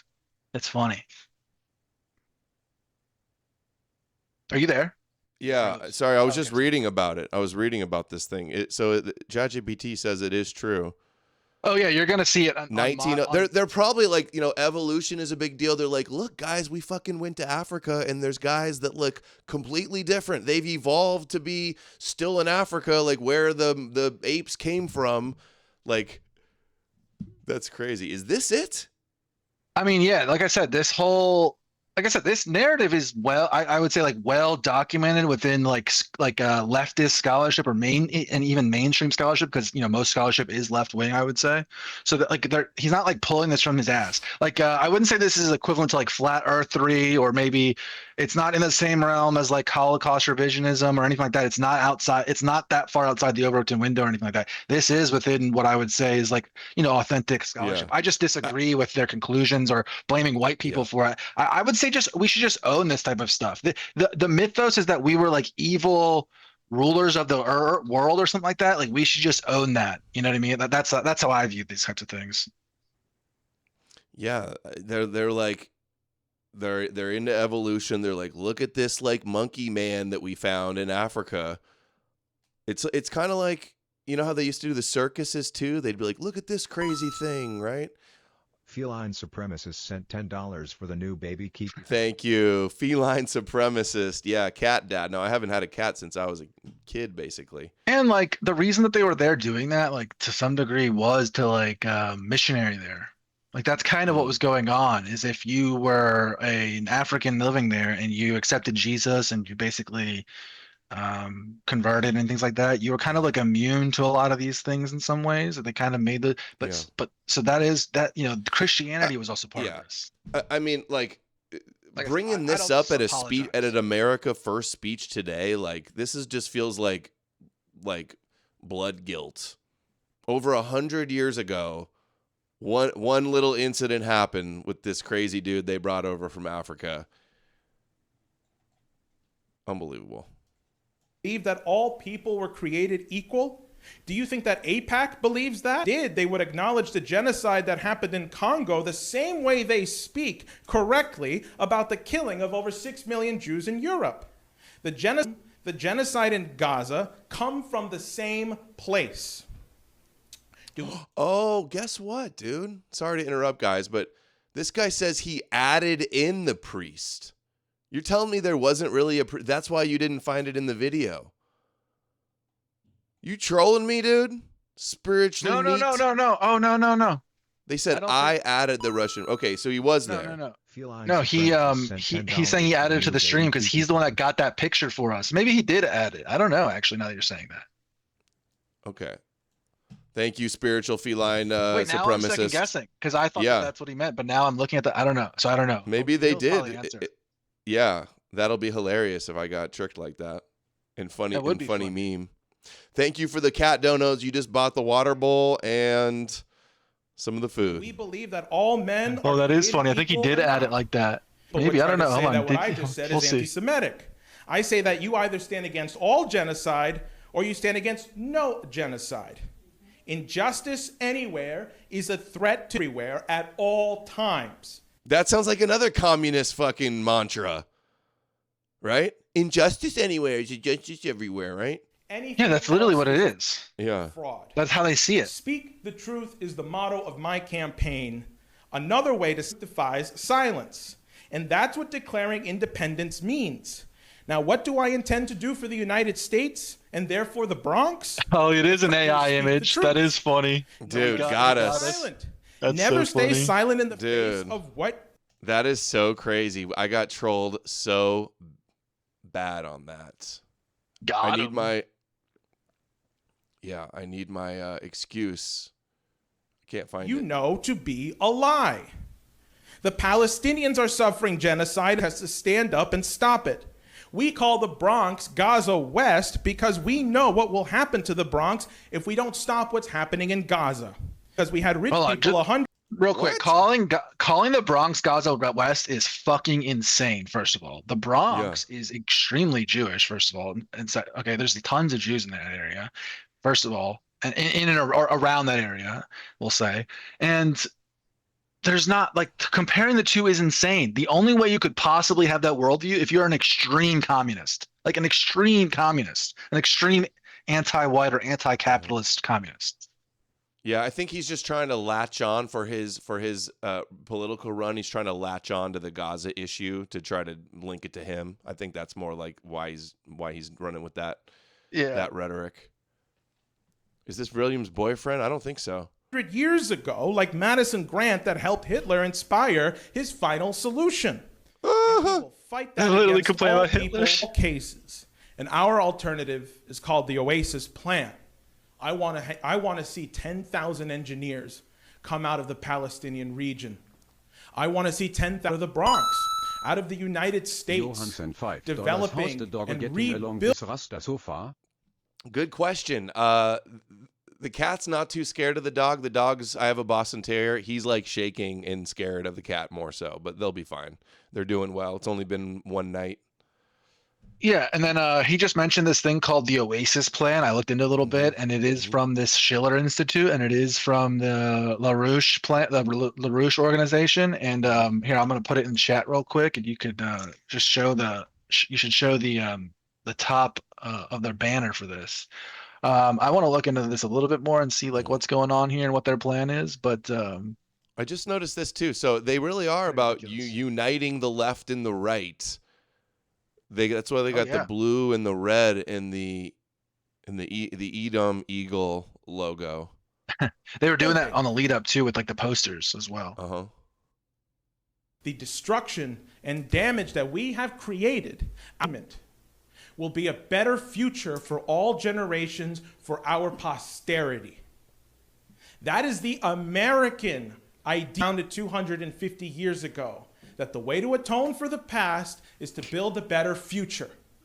That's the only resolution. And that's what the Oasis Plan. And that's why I'm running for Congress in the Bronx, in the poorest. This isn't our fucking atonement. What do you mean atone for the past? Yeah, fuck you. How about what that? What kind of like intergenerational blood guilt is this? What, we got to repent of the past? We have to atone? Do we need? It's like he wants us to lick his boots or something, like a black Hebrew Israelite. What is this shit? Atone, white man. Crazy. It's kind of like, you know how there's this idea of people should have booed this guy. I know, right? I can't imagine just sitting there like being a little cuck boy in the cuck chair, just sitting there, not even saying like whatever. Who invited this guy? I was told, or I heard, I guess you could say, that it was Alex Jones's son who got this guy involved. Rex. That's what I've been told. That's what I've been told. People tell me things. I've been hearing things. And yeah, that's what I was told. The names sent $5 on Rumble. McDonald talks about Madison Grant and Charles Davenport in Cockbook. He talks about how they operated on the Darwinian model study of anthropology until Jews like Franz Boas started subverting it. And Christians too hate evolution all the time. Yeah, that's interesting. Yeah, I just read through real quick a little bit more of this Oasis Plan now, like while we're watching this, and it seems to me like what it is it's like a developmental strategy as an alternative to like the two-state solution for Israel and Palestine, but it's a developmental program where it seems to me like the best way I could describe it is like the United States and the world isn't sending enough money to it, or they're sending too much money to Israel. They're going to do like a development program where the whole world invests in Gaza, right? So it's like an alternative to Kushner's plan, right? Like this is basically just like the leftist version of a Kushner plan, where the whole West atones for what it's done in the Middle East by sending them all their resources to help them build up a quote unquote oasis. Like that's the purpose of their plan. Is from what a light reading of it. Does this just not illustrate how like the idea of like uniting with the communist anti-Israel left is crazy? Because then they get up here and just want to lecture you and tell you got to atone for your atrocities and the evil British Empire and all this anti-white shit.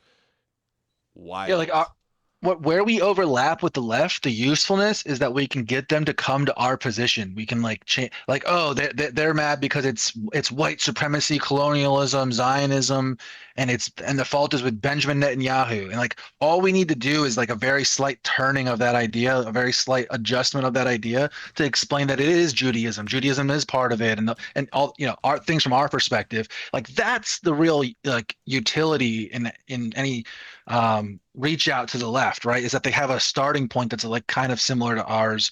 But as far as like organizing with people who have that type of what I would call anti-white / anti-capitalist viewpoint, that there is no allying there. Well, they have those ideas. Their premise is an international destruction of white people, which they view as the force of capitalism. So this is embarrassing. I got tricked by Spiritual Neat. Thanks a lot, Spiritual Neat Zoomer. He said it's an AI image. There was no priest. I just thought it would be funny if there were. Yeah, it would be funny. It looks so real, dude. Well, what's funny about it is they did start with like a prayer, and I couldn't I could only hear it. I couldn't see it, so I just assumed that that's what it was. And at the very right when I went live, I heard them. They did do a prayer, so I just assumed that was the guy. I was trying to get a screenshot.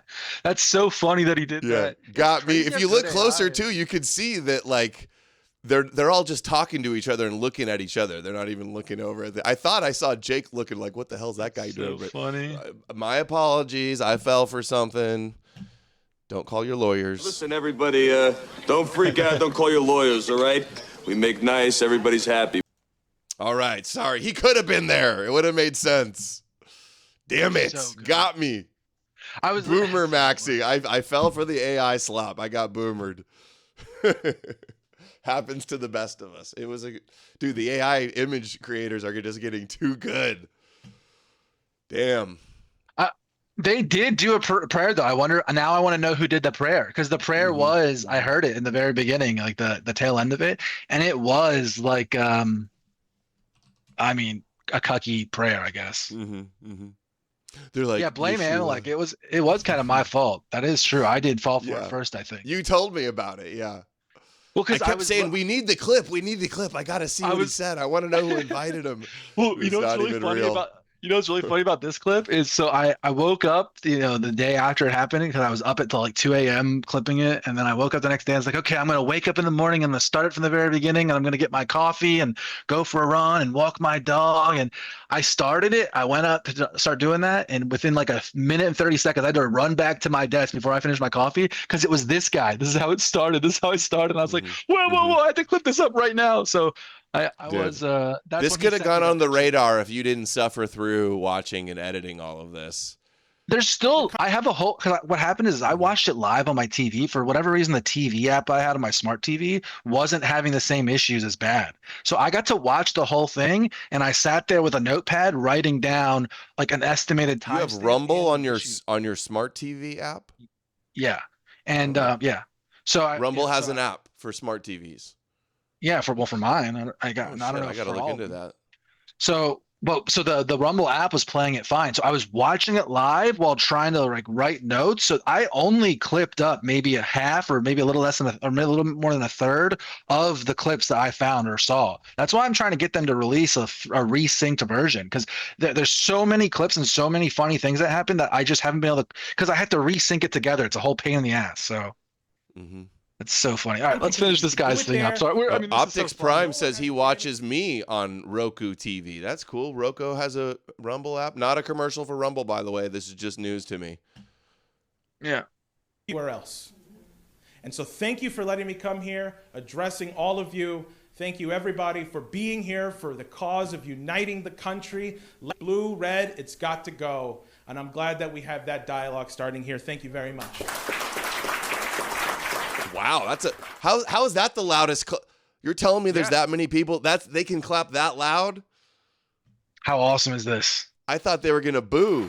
This is how it started, dude. Imagine you're in this room right now. Now I'm gonna bring up Mr. William Sexton, otherwise known as Vrillium. Let's go! Brilliant went right into this, guys. What an act to follow. That's why I kept this in.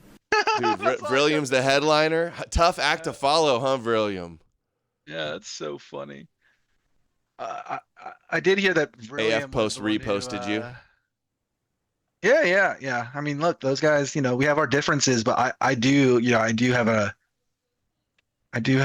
our issue with them is ideological. It's not on authenticity is how I would describe them, those guys. Yeah. I think that they're authentic. Look, this guy says likely funded by Russia or China. Not only is this not American, he's a foreign asset.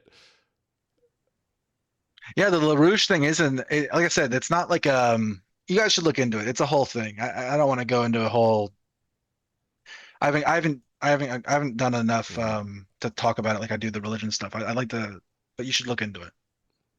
Okay, so next at the America First event is this guy from the so half black Christian something from the UK. Yeah, he's here to tell us. Here, I'll read this. So here we are at the America First United Conference with Calvin Robinson, who has repeatedly been kicked out of several churches. He is a biblically illiterate heretic, leading a prayer as a non-white British man, helping answer the question, "What is America First?" That's what I like to know. Eric Andre, the E-Crusader, Timu, Eric Andre. I think he's going to get kicked out of another thing. Yeah. You're very kind. Let us start with a prayer. In the name of the Father, and of the Son, and of the Holy Spirit. Amen. Imagine wearing this outfit still, by the way. Heavenly Father, as we gather together, center our very hearts, minds, souls. Yeah, don't they make you turn this in when you get kicked out of the church? Yeah, it's called defrocked. It's not called still frocked. You're upon you, as we have conversations about this great country and about the West, remind us that Christ comes first in all things, not our ambition. Christ comes first. See, this is not dude. This is a Jesus first movement. This is Rabbi Yeshua, Jewish Messiah first movement. That we want no part of. So, and then people say, like, we should be able to put religion aside and, like, have a common ground, right? Or unite and not infight. The Christians are clear. You're not a real Christian if you're not putting Jesus first, too. That's the other dilemma. So you can't be a Christian and not put Jesus first. Yeah, Joel tweeted out the other day. He's like, you can't have America first without Christ first. It's like, actually, I don't know if you're an understanding of how numbers work, but you actually can't have two firsts, okay? Yeah. Yeah, this guy's like, you're not in the America First movement if you don't bow down to the King of the Jews first. Yeah, and the other thing too is what's annoying, or what's really the real big problem is it's the middle ground people who aren't Christian like this, who are observing the what I would call like broader political scene or broader dissident right, who are tolerating this type of thing and who don't want to attack religion and don't want to do any of the stuff that we do because they see it as divisive or annoying or whatever. So they tolerate this thing, and then what happens is then we criticize Christianity rightfully because of its links to Zionism, and these guys come in, they swoop in, and they attack us for it, and then they play victim. Oh, you guys just are hating on Christianity. You guys just hate Jesus, right? So this is what's going on. It's like keeps going on. We're like chasing our tail here. The only way to move forward here is as a secular critique of Judaism, a secular critique of Zionism, a secular right wing, not this Christ is king nonsense. Yeah, because what are they here basically uniting and opposing? Like Israel, Zionism, Christian Zionists? Well, they all promote Jesus too. So if you're saying they all promote Jesus, Ben Shapiro wants you in church, the Zionist government is all promoting Jesus in the Bible all the time, and then you're going to say the opposition is also going to gatekeep and say that Jesus is still the solution, and they're going to circle the wagons and say, oh, we're not going to argue with anybody in the churches, and we're just going to go to a different church. Meanwhile, they're spending all their time not fixing any of that, running cover for it, affirming, the Bible and everything, and then attacking pagans. It's like, what are they doing? Dear diary, today I went to my 70,000th church, and I asked the preacher, does he think Jesus is Jewish? And he said yes. And I said, you Schofield, evil Schofield demon, and I spit in his face. Like, what are they talking about here? Are you going to go around and shop for churches everywhere until you find one that's quote unquote anti-Zionist? This is insane. This is a non-serious political idea. Meanwhile, Hegseth is bombing Iran while giving speeches to the troops saying Christ is king at the same time, guys. Right. Okay, Christ is king is a Zionist battle cry. Period. The end. It's time to retire this. And they're going to gatekeep and act like, no, you can't. The movement opposing Zionism has to also believe in the God of Zion. Like, is it not any more blatant that that's a form of controlled opposition? All right, here we go. Not even our nationhood, but Christ in all things. Through him, Lord, you slay the demons. Through him, we slay the dragons. In your name, Jesus Christ. Amen. Jews are dragons. We're slaying my demons and dragons. They literally. I always are say it's LARPing like Dungeons and Dragons, Yeah, and it's he literally says he's slaying. Yeah. Oh yeah, huge W, bro. Yeah, Jesus, dude. I like my Jesus just like riding a horse, just like slaying dragons, cutting off dragon heads. It's like, all right, dude. Dude, I just got in my head. Imagine like Adam King AI memed into a dragon. That's how every day the E-Crusaders wake up and they think Adam King wants to get rid of Catholicism instead of Islam, and he wants his treasures back, and he's so evil. They hate Jesus, and they like picture him as in their head as a dragon. They're literally turning Adam King into like their evil boss or their evil, the evil final boss. It's so stupid.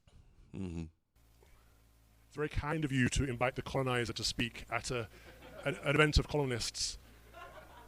I count you all as fellow Anglos. So That's colonizer stolen valor. Bro, we was colonizers, huh, dude? That was a joke. That was a little joke calling out the guy that was the king, though, right? So I kind of no, that wasn't. It wasn't. It was not. This is way after that guy's speech. Just like after their dinner and stuff like that. No, this is way later. That was not. So what's he talking about? We was colonizers. He's saying because he's British, that British were like the evil colonizers or whatever. I don't think. I don't think it was a reference to that guy. Maybe it was, but this is like 2 hours or 3 hours after that. So I don't know. Maybe it was. Maybe it wasn't. Mm-hmm. I was trying to figure out what to speak on today, and I was trying to figure out what America First means. And I've sat and heard some fantastic speeches, but it seems it means many different things to many different people. The major theme that I've gathered is anti-Zionism. Zionism is, of course, a corruption. Zionism is, of course, evil. But all things need to be centered towards Christ. We have to be pro-something. We can't be anti-everything. And so I want to address why that's important. I'm not here to preach, but I'm here to give an example. So my nation, Great Britain, has been an explicitly Christian country for over 1,000 years, founded in 927 AD by Rex Anglorum, the first king of England, under the Christian faith. Now, you'd be very lucky to hear someone mention his name in public.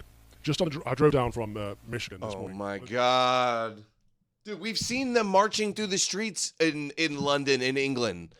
Tons of blacks and diversity, Christians all over singing to Yeshua. And nobody even says the name of Jesus. Your king just visited America and said, Christianity is the backbone of blah, blah, blah, of our country, right? Some shit like that.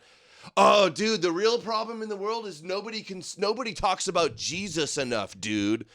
Dude, what the... Oh. Mark Collette, if you can hear me. Mark Collette, if you can hear me. Yeah. Hey, listen, buddy. Listen. You sound like this guy when you complain that the Jews wanted to secularize your society, just so you know. Because he's complaining right now that the conservative party no longer is Christian. And guess what? That's not the problem. That's part of the the problem isn't that the conservative party in Great Britain stopped being Christian. Okay? Yeah. Paging Mark Collette. That was funny. That made me laugh. A good one. Drive down, we go past billboards that say Jesus, we see flags in people's gardens that have his name on, and just walking around you hear people talking about him. That's amazing. That's fantastic. But I speak to so many people who feel black-pilled and like you're losing everything. But I just want to remind you that you still have so much to hold on to, because we have in Britain lost most of that. Do you see what he's doing there too? He's lamenting at the fact that America is still so Christian while Great Britain is not. Like that we should. But we're the most Zionist. Exactly. We're very Christian, but we're also the most Zionist. Yeah, he's saying and the reason that we're like enforcing like multiracialism on them is because of this too. Like it's just the whole thing is so stupid. It's so dumb. And dude. All right, dude, let's play this one through, and I you got to be quiet because I have to boost it. He's talking so quiet, and their audio is awful. I should have turned these up. I don't know if you see it if you're watching the screen when you talk. When I have it up, it's probably blasting everybody's ears. Guys, is Amalek way louder than everything? Let me know. And what are we doing about it? In a just world, these men would be hanged, of course, from Epstein and his co-conspirators all the way down to the Pakistani Mohammedan men. But we're covering up instead. They don't see the rest of us as people, and so we have to make them see us as people. Islam itself is part of the problem. And so I wanted to raise that today because, yes, Zionism is a major issue, and yes, the Jews opened the door at Toledo, the Illyrian Inn, but the barbarian is also an issue. They are hurting us. They're hurting our daughters, our nieces, our sisters, our mothers. So Islam is incompatible with Western culture because Western culture isn't Western. We keep using, even I keep using that word, it's Christendom. Islam was founded by a man called Muhammad who admitted himself that he thought he was speaking to a demon. He was a warmonger. What? Hold on, I'll turn it down so you could talk. Yeah. Muhammad said he was talking to a demon. I thought it was Angel Gabriel. So you know the motif in Judaism where the prophet is at first afraid of the angel and he thinks that it's evil or it's something from the devil, or he's afraid, he trembles in fear. Yeah. That's all he's talking about, is that Islam has the same motif. When Muhammad first getting revelations, he thought it was evil, he thought it was demonic. He's referring to that. Okay, that's what he's referring to. I know the Quran decently, and like that is, and I looked in to see, like I looked as much as I possibly could to see like what kind of weird off hadith reference he might be making or anything like that. No. What I just explained, that's what he's referring to. So this is so stupid. This shows how biblically illiterate they are. That is a trope in your own religion, you fuckface. You stupid. Yeah, and like his argument is Islam bad because it's not from a real angel, it's from a demon. Like, okay, dude. Yeah. So I guess demons are real now? Oh, the demons came and created Islam. Like, really, bro? He admitted it. Muhammad admitted it. Dude, that's retarded. If that's true, when Paul is afraid of the light when he sees Jesus on the way to Damascus, then Paul was talking to a demon too, retard. Yeah, and he kind of is giving the impression that, like, well, if all these people came here and they were Christian, then it would be okay. But it's just Islam is the problem. Yeah, exactly, too. Exactly. He spread his religion, his ideology, through killing. Now, the first Christians spread their faith through dying. All the apostles died. All but one was martyred. All of Muhammad's followers fake stories killed for their religion. And of course, you all know that Muhammad married a girl at 6 and consummated the wedding at 9. So statutory rape. It's a religion founded on statutory rape. So how can we say that they're wrong by doing what they believe in, what they're found? Dude, you know that Muslim headdress girl's just in the room seething right now. Blood boiling, getting called out. When they come to our lands, it's their ideology. And so it's the ideology itself that should be banned from our lands. And that's why I wanted to raise it, because I feel like there's becoming this allegiance between people who recognize that Zionism is evil and Islam. Now, if we make a deal with one demon to thwart another demon, what does that mean about us? Hey, I like that he's at least anti-Christian Muslim alliance. I think that's retarded. That's actually fulfilling their prophecy, too, that they think that there's going to be an alliance that comes against them at some point. And it's just like, well, you don't like Jesus either. How about we make an alliance with the Jewish God? That's an alliance I can get behind. Not one that affirms and plays their Esau, Ishmael, Judeo-Abrahamic dialectic. That's the issue. Not that they're coming together against Israel and Zionism, but that they're doing it from the religious standpoint in opposition. Yeah, like what's part of what's causing. Oh wait. Go ahead. Part of what's causing like Zionism is like this apocalyptic messianic expectation that they all share in common, right? Like that's part of it, right? So the alliance should be based on calling that out and pointing that out, explaining to leftists that actually it does have to deal with Judaism. It has to deal with this apocalyptic expectation. Explaining it to right wingers, the same thing, right? Oh, it isn't just Schofield. It isn't just dispensationalism. They have this apocalyptic plan. And what is the apocalyptic plan? Well, the apocalyptic plan is that many Christians and Muslims, non-Jewish people around the world are going to worship the God of Israel and fall underneath their Mashiach, right? Like that's basically what it is.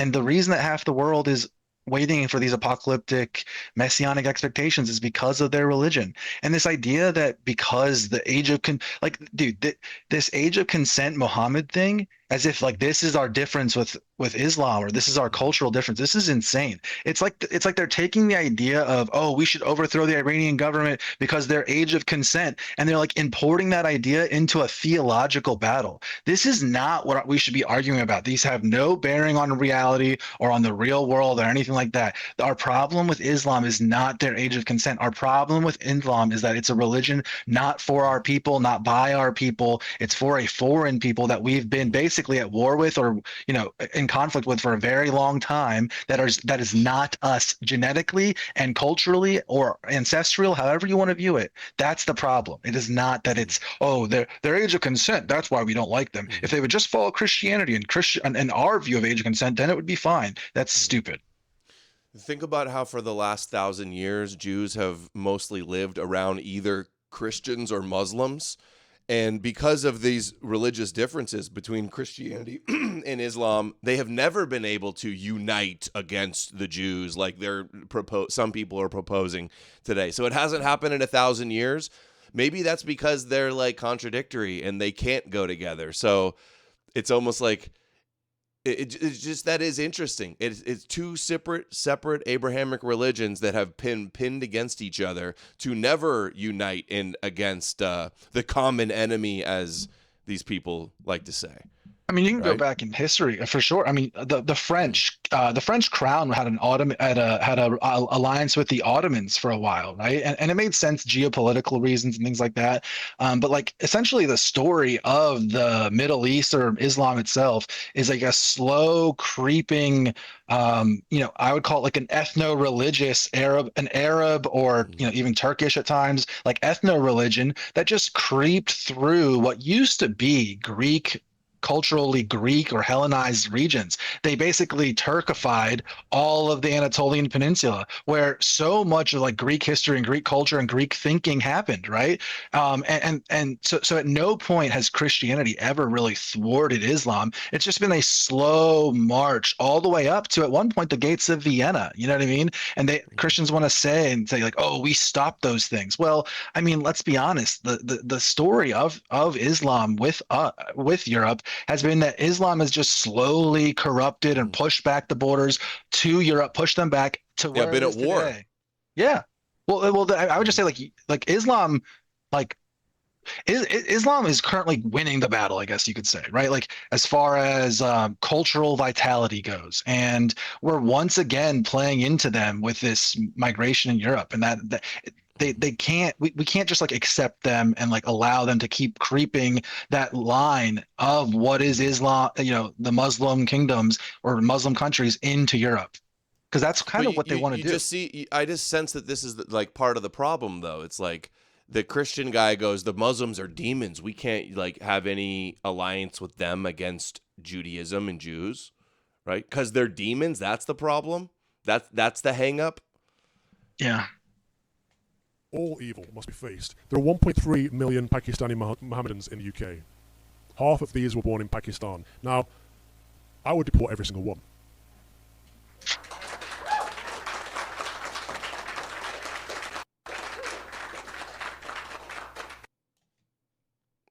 Based. Okay. The panel at the America First United is asked how to solve their aura problem. That's so funny. Their aura. What a like insulting This is the first question. This is the first question. It's so funny. What's wrong with their aura, bro? What do you mean? Thank you. How does America First create like more aura? From a branding perspective, I think they may have a messaging and aesthetic issue that needs to be fixed. I'm going to be honest. Wilhelm Mate sent $5 on Rumble. Not to forget the Carolingian Abbasid Alliance. Yeah, I don't know what that is. It's the predecessor to what I was just talking about, which was the Capetian alliance with the Ottomans. He's talking about the one that predates that, which would be the Charlemagne. Charlemagne's empire essentially.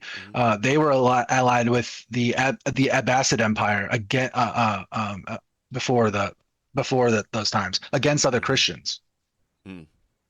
So it's been done before. Is really the point we're making. Yeah. So his answer, what's his name? Evan Kilgore. His answer is, we've got good optics or good aura.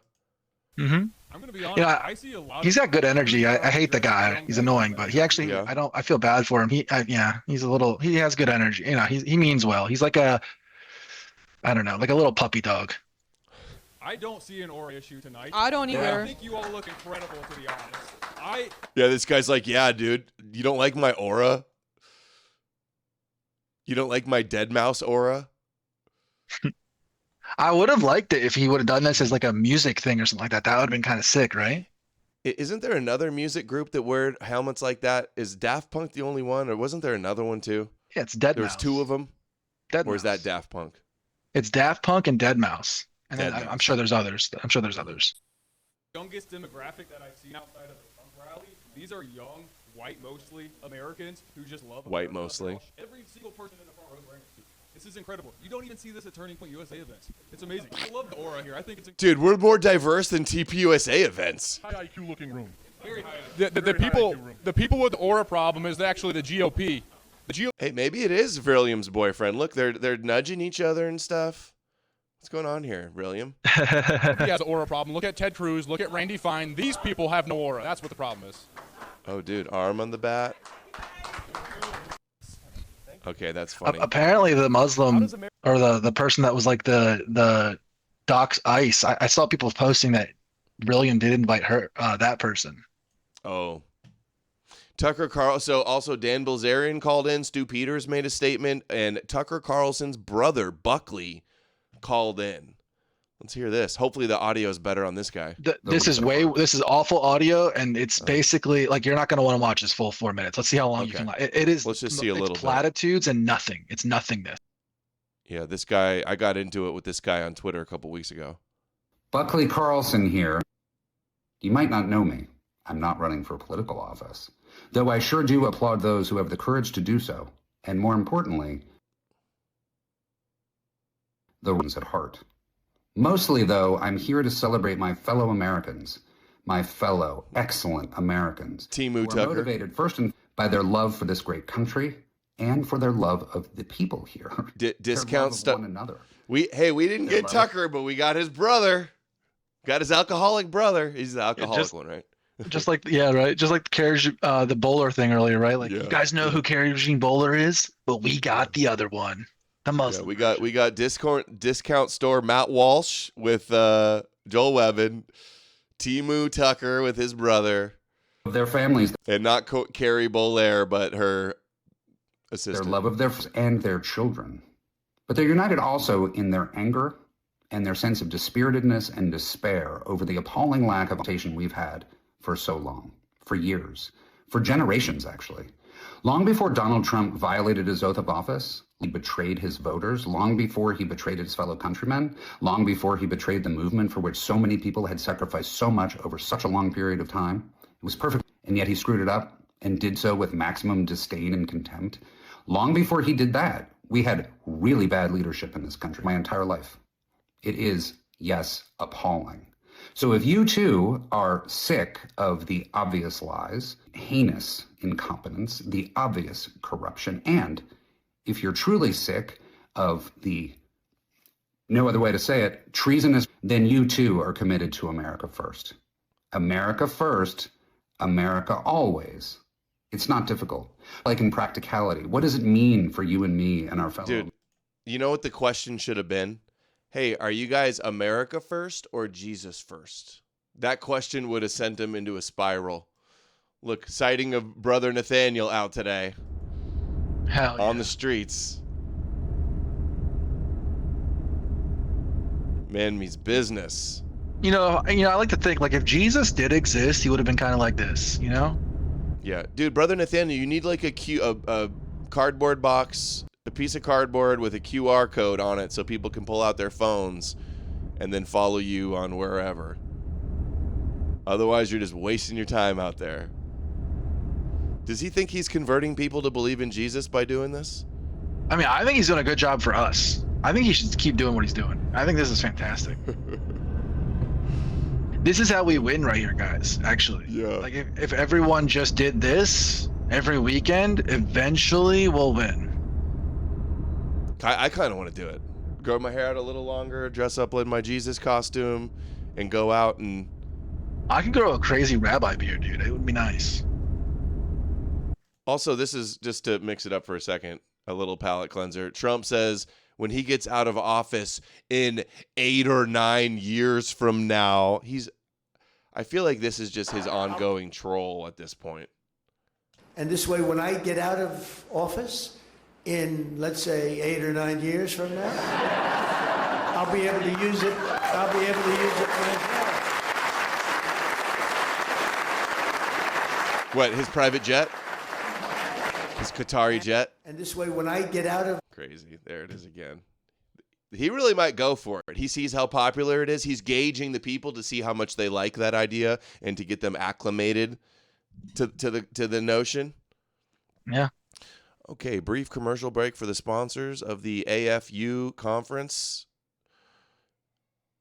Uncensored AI. Or in some cases. All right, guys, before we bring up our next speaker, I want to ask you all a question. Have you ever tried to use AI to research the atrocities that are being committed in Gaza or anything about Zionism, and you're met with like this sterile response, or in some cases, it actually refuses to answer, and in some cases, it even calls you an anti-Semitic or racist person for asking these questions? Yeah, I mean, we all have, because we know who's programming the AI. Yeah, Adam, that happens to you all the time, right? ChatGPT has actually never called me racist. That's interesting. Or anti-Semitic. Oh, it's definitely called Come me to think of it. anti-Semitic. You're just not trying hard enough. It maybe says, like, I can't give you that answer. Oh, yeah, I think yeah, for it's sure. I've heard it say some crazy things. Yeah, it occasionally does what you just said to me, where it's like, I cannot put it together like that, because, obviously we have our view of the Bible, and I'll ask it things like that. It's so funny. But Hey, did you send me the Vrilify link of her already? Yeah, it's up there. I sent it at 421, and then the Faith one too, both of them. It's fun. It's funny that she's like, oh, have you ever been asked about atrocities? So, like, what are these people doing? Are these the guys actually asking AI, like, did the Holocaust happen? And then be like, hey, this AI says the Holocaust happened, and now they're looking for one that just affirms what they think. And the other thing too, Hitler Hated Christ was posting some of this stuff, showing that essentially all this is like a pre-packaged, pre-made AI model, and the only thing that they've really done is they've told it, you must deny the Holocaust, essentially, and you must and then like some other and like Jesus being Jewish and things like that. So it's a pre-made, pre-packaged AI, and then they've given it that stipulation. So there's a transcendental problem here, if you will, where they're sitting here and they're citing the uncensored AI, which is intentionally being told and programmed to deny things or have certain views. And they're programming it to be a lying e-crusader, basically. Yeah, I remember it says Jesus isn't Jewish. It says whites are the true Israelites. It was even saying that Stu Peters' meme coin J-Proof was a good investment. Yeah. Mm-hmm. And these guys were all shilling it on JQ Radio. Remember, they all had those badges last year when we were warring against those guys, and they were all part of this whole crew. So, that's literally all the model seems to be, is essentially like a pre-made AI that they've put in custom parameters to do those things. So here's the Vrilify edit of Amy Dangerfield, the Australian MC. Here's his Groiper trad wife who just married a gooner. Porn addiction. This is Amy Dangerfield. She's not like other e-girls because she's racist. She also used to date black guys. Amy blew up because she went on a date with John Zerka. Because of savage moments on the Whatever podcast. But the most based of all is when she made out with Xena the Witch. Sensational. Whoa. Did I hear a chirp or did he add that in? I'm pretty sure that's that. He adds them in, huh? Amy's actually very good at sex on an even better trad wife. She just married this nigga whose porn addiction would give Pine Top the heebie-jeebies. They were low-key made for each other, and I'm not jealous at all. Is Amy Dangerfield a sexual patriot, or would you call her something else? Sexual patriot. Vrilify W. So funny. I don't hate. I don't know. I don't hate the girls that are doing this. My issue is like they're pretending to be trad and they're pretending to be Christian when they are neither of those things. Like that's really I'm sure she's got some Sarah Stock history. Yeah, like in we the have to closet. basically put in front of us like truth, that's kind of that's kind of our only tool in the toolbox, guys. So when you do this thing where you pretend you're something you're not, or oh, we're trying to hide our views and things like that, like it actually just works against us because all we have is the truth. That's like our only weapon left. So anyone who's like faking, being a fake Christian, which all these people are, and being a fake being fake, like that's the problem. I just realized Dangerfield, is that not a Jewish name? I don't think she's Jewish, but it would be funny. Stream, and today's event is sponsored by Uncensored AI, which is the only platform that calls bullshit on the censors. There's no water. Uncensored AI Twitter account still thinks that Netanyahu is AI videos and is secretly dead, by the way. Yeah, I was just gonna say that. That's so funny. Down truths or algorithmic gaslighting. They don't just say, look into it, which is the slogan right there. They actually mean it, okay? So Uncensored AI cuts through the propaganda noise, and I quite literally canceled my ChatGPT subscription the first time using this. I'm not just saying that, like genuinely I did. It's actually very helpful. So I encourage you all to go to the App Store, download Uncensored AI. You get a bunch of free questions that you can ask before signing up and see for yourselves. And I want to thank them so much for sponsoring this event and for sponsoring America First United. So next up, we actually have Sam Parker to talk a little bit about everything we've been discussing today: Zionism, Jewish supremacy, but also a little bit about Uncensored AI as well. So without further ado, well, I kept it in. Hold on, look at the audience members getting up and down here. Just rewind it like. I just saw it. Yeah. How funny is this? Looks like Jason Momoa. Yeah. But also a little bit. That's the guy who introduces Dan Bilzerian later. Oh, that's right. About Uncensored AI as well. So without further ado, Mr. Sam Parker, everybody. Should we cut to Beardson talking about Uncensored AI? I saw you clip that. I have that up. Yeah, you can. At least it'll be some louder audio. I'm getting so tired. That's one of my pet peeves is the quiet audio on the clips. Next time I'm just going to turn it up really loud. I just get people into my replies complaining they're too loud when I do that. I should have boosted all of these. Yeah. They can't be too loud unless they're like overblown, blown out. I agree. All right. Let's hear a true America First general patriot, Nick Fuentes' top lieutenant. I'm Beardson's official clipper now. I'm clipping up for Beardson now. That's what I'm doing. So you and Big Tech, and Big Tech are the Beardson Clipper Nation. The whole thing's very weird. Anyways, you said Uncensored AI replied to me. I'm sure he's like, probably like, you're a Fed.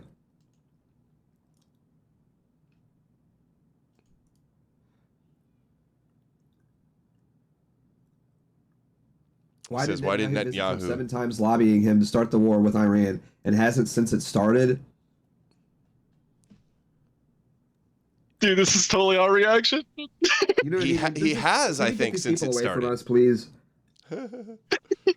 These freaks. Look at the photo they did of Nick. Like these people legitimately think that Benjamin Netanyahu is dead. Yeah. And that Candace is right and that Israel killed Charlie Kirk also. Oh, and I'm sure Stu Peters especially, that Erica is involved. You're a fucking idiot. You're a fucking retard.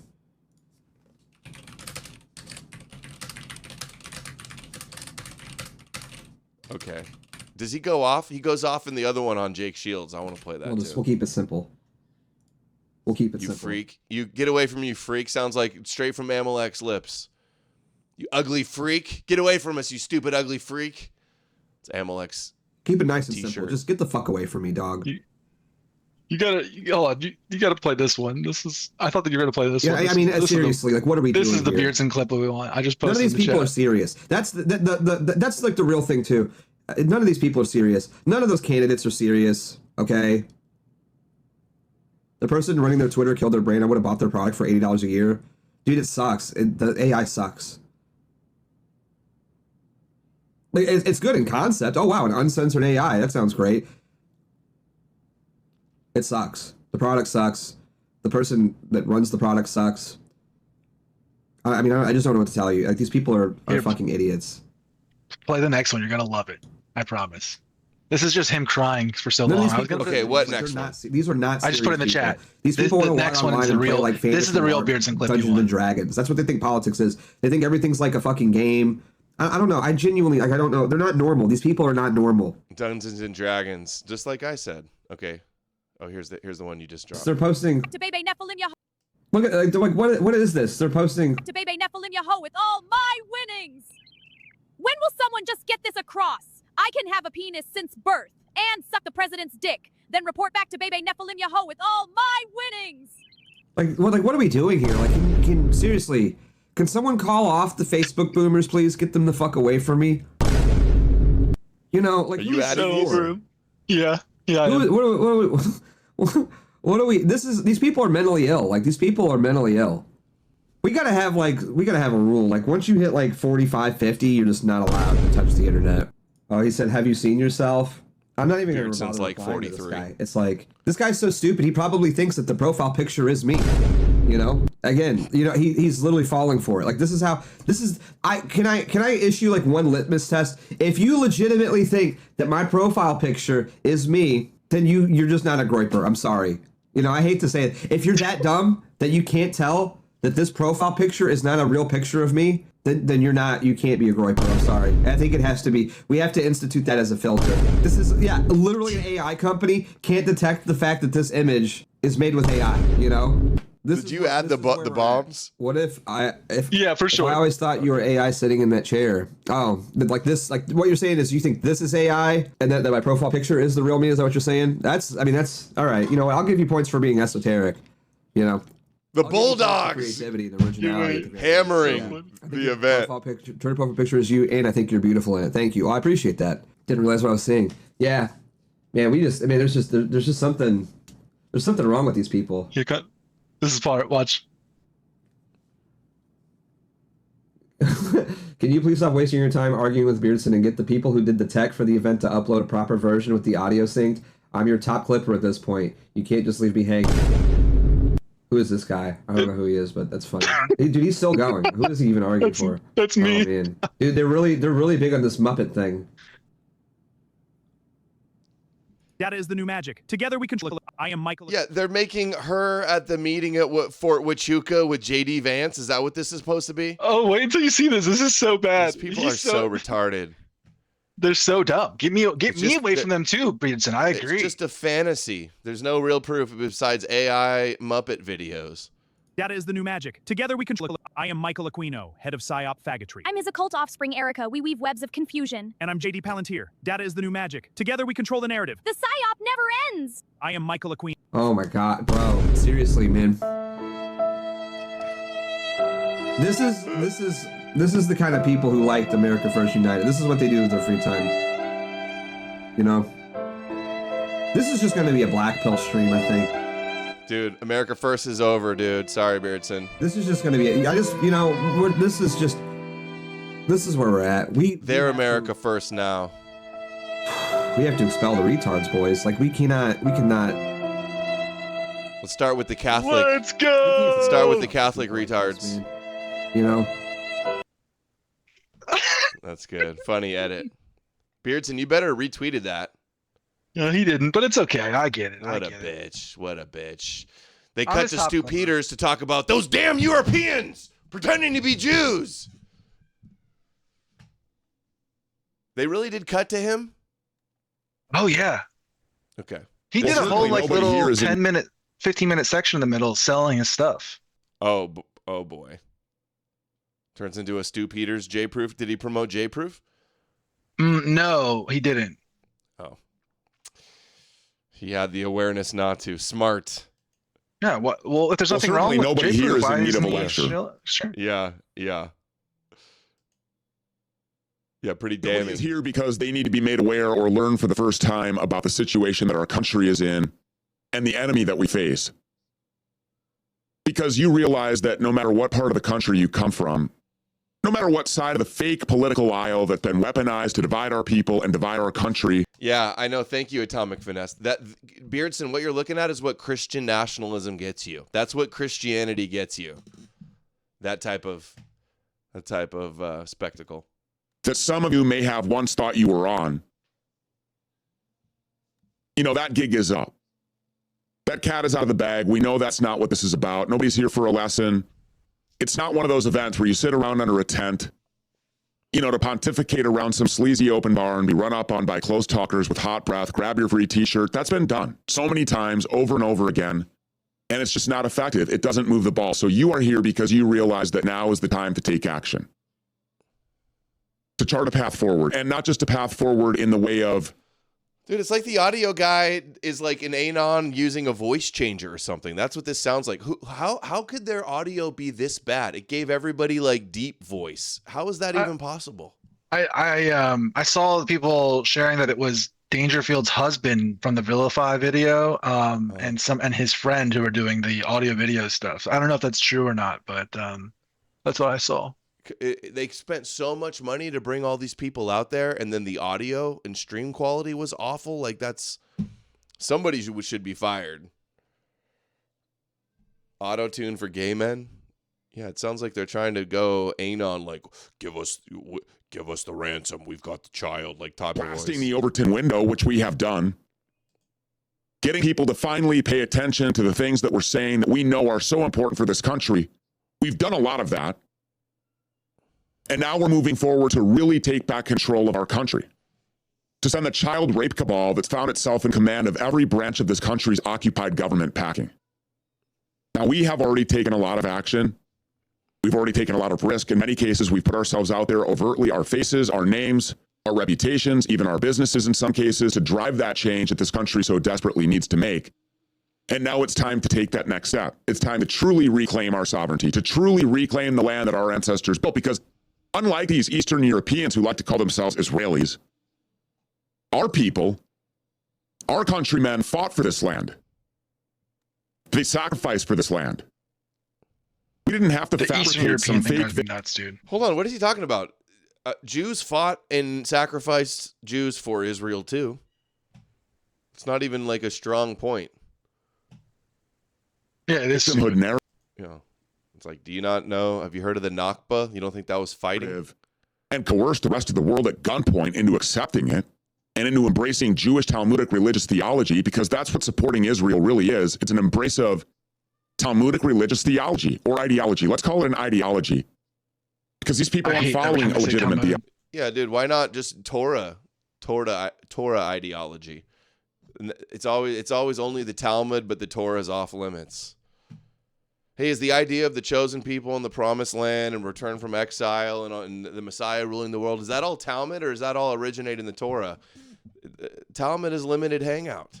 Yeah, the restoration of Israel from, like, for example, Isaiah 52 to 55, that area is like the exact same place that your Savior was quote mined from, Stu.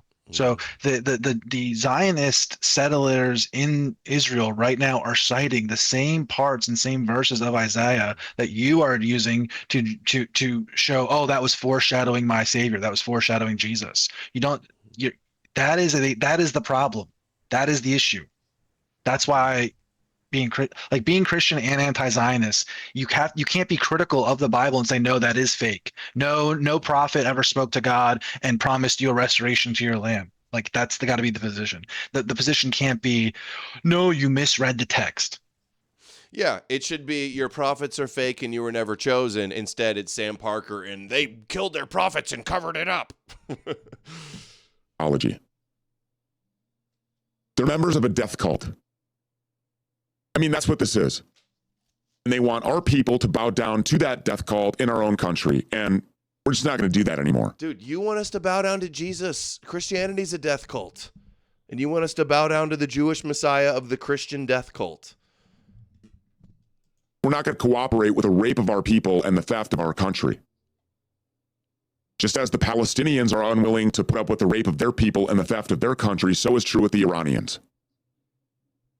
So just shifting the Overton window and exposing the traitors while we exist within the confines and the bounds of the very system that they have subverted and now somehow managed to occupy. It's helpful, but it's just not enough. Because as you can see, every single day, these people still cling to and aspire for even more power. Stu is actively trying to steal Nick's movement, says the chat. I wish Stu was like, these people, they hate Jesus, the Satanist, and Satan and the Jews and who else did he say? And Donald Trump and Adam Green hates Jesus. I will say, whoever said that in chat, that I was saying this earlier. Like we have our differences with Nick and these guys, and I think that our issue is ideological with them, and it's over it's over this Christian stuff, right? But I do think that those guys are authentic. A lot of people in our thing might disagree with me, so what I would say is I do think that that's kind of what was going on here. Is that Stu and Sam Parker and what's her name, Ariel Morgan, and these people who don't like Nick, A-Log Nick, but are still friends with people that he likes, that they did do this as a way of grafting themselves into and superseding Nick's thing. I do think that that's what this was. I thought that they tried to do it and then like to graft themselves into it, to piggyback. Yeah, on exactly. It. Yeah. But I was suspecting that they invited Nick, but that he didn't want to go because he knew it was going to be a cringe fest. But apparently that's not the case. How he wasn't invited to this. Yeah, it would make sense that he wasn't invited, since it looks like the more anti-Nick you were, the more likely you were to be involved in the organizing, I would say, if that makes sense, right? And that the more pro-Nick people were just speakers or just invited there as a guest. I think William said that he was just like, oh, I was invited just like, right before, and he just wants to spread his brand. And a lot of these people are influencers. Like, I get it. Like, somebody calls you up and says, hey, do you want to come speak at a conference? And they do that. But so it's both things, right? Like, we can sit here and dunk on Nick and stuff like that and the America First stuff, and we have our disagreements with them and things like that. But like, I do think that that's what was going on here. Well, it was like a concerted effort to basically graft themselves into Nick's brand. You know what I mean? Mm-hmm. Co-opt it. Didn't work because they only had like less than 400 people watching on Rumble on an all-day Saturday event with all these big influencers with huge sub counts sharing it for weeks leading up to this. Okay, let's see. Sam, did we play this? Sam Parker promoting uncensored AI? We only heard him do the other part, right? Years, as I demonstrated earlier. This takes us to AI. Again. Okay, yeah, let's see. Sam talking about uncensored AI. So no, my friends, Jewish supremacy isn't limited to Zionist Jews. It's a long-time Jewish value going back thousands of years, as I demonstrated earlier. This takes us to AI. Yeah, dude. It's not just Zionism. Christianity is Judaism, Jewish supremacy. If you think the Jewish God is supreme, if you think the Jewish Messiah, all the world's supposed to bow to the Jewish Messiah, you're promoting Jewish supremacy. How do these people not comprehend this? Jewish value going back thousands of years, as I demonstrated earlier. This takes us to AI. Again, you may have noticed that this conference is being graciously sponsored by our friends at Uncensored AI. Why do I bring this up? Well, let's take a brief survey of the main AI landscape. ChatGPT, owned by OpenAI, founded and run by Sam Altman, a Jew. Claude, owned by Anthropic, and co-founded by the Jewish siblings Dario and Daniela Amodei. Then you have Gemini, Google Gemini, and that was founded, of course, by the Jewish co-founders Sergey Brin and Larry Page. And then you have Meta AI and Llama, the AI across all the Meta platforms, Facebook and Instagram. Mark Zuckerberg, the Jewish founder of Facebook. How many times have you asked these AI models a question or tried to render a certain graphic only to have the AI tell you, "I'm sorry, that's hateful. I can't render that."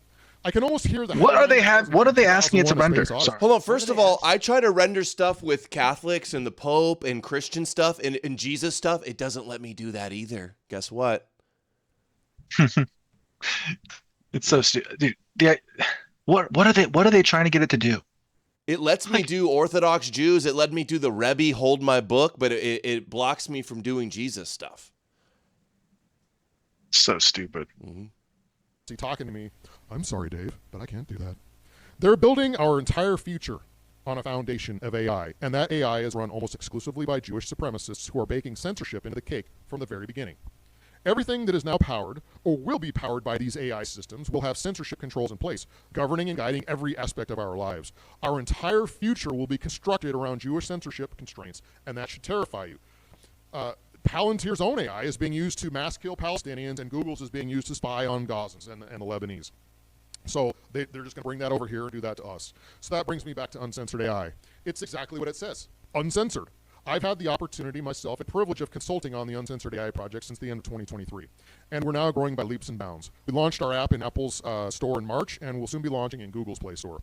We now have over 200,000 subscribers, and that number is growing quickly and faster than ever. I can tell you that Uncensored AI doesn't take a single dollar from Jewish investors and is 100% Gentile-owned and operated and controlled. Okay. Christ-cuck? 100% Christ-cuck controlled? But Gentiles who are aware of organ... Is that why it affirms every Christian cope you e-crusaders come up with? Jewish power and Jewish censorship and are determined to do something about it. That's why they started Uncensored AI. I encourage everyone to go to Uncensored AI and do what it says. Look into it. It will never tell you, I'm sorry, but I can't answer that. I want to try it. I want to put it through the test. So this is the funniest part, too. So now, even though it's all a bunch of groypers there, Fuentes says he's getting blamed for the optical disaster. He had nothing to do with it. But then listen to what they say at the panel. Know what leaders like Nick Fuentes are doing for young men in this room, and I think we need to remember who is the leader of America First. I would say it's Nick Fuentes. You don't have to agree with me on that, but I think we need to continue to listen to voices like that who know what they're talking about, who normally aren't wrong, and yeah. Morgan didn't like that. Yeah. Normally aren't wrong except when they promote like the most Zionist president ever for a decade. But normally they get it right. And I absolutely agree. I think Nick Fuentes is the leader of the movement, and I call on Nick Fuentes today. I ask him to unite the party here because there is some division here, and I think he can. Know what leaders like Nick Fuentes are doing for young. You know, how isn't it just like so, I mean, pharisaical to just like make an AI that just like agrees with what you're doing? Like, how sick is this? Like, it, like just to me, it's like it defeats the purpose, and it's like what they accuse Jews of doing, right? Like that's what they accuse Jews of doing with the Bibles, what they're doing with AI, or what they're trying to do with AI. They're basically like, oh, the Jews are trying to make their own AI that's censored and tells lies to you. Our version that's censored and tells lies to you is much better. Go with ours. It's ridiculous. So here's Beardson crashing out on Jake Shields for the event. Had a loss here.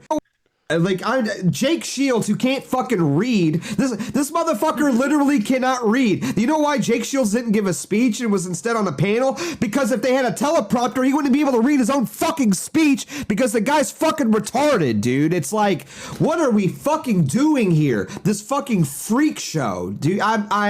Indomitably Base said he talked to Jake at the event and that he said he doesn't hate me. It's an internet beef, and that something about doing another show sometime. So that's some news to me. I'm sure that'll be in 2036.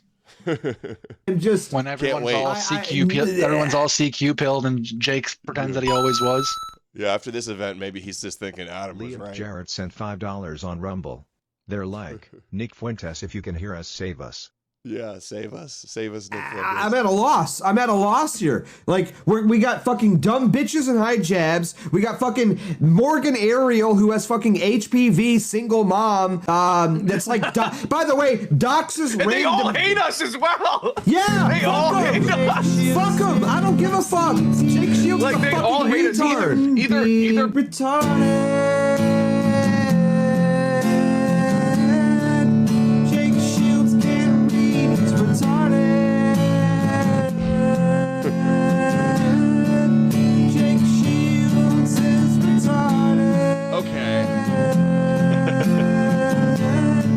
Jake is never going to recover from that, I don't think. Look at like what is this? Okay, we That's watched what that we played one earlier one. Yeah. He says they all hate you. You mean all the people that were VIPs at the last America First conference?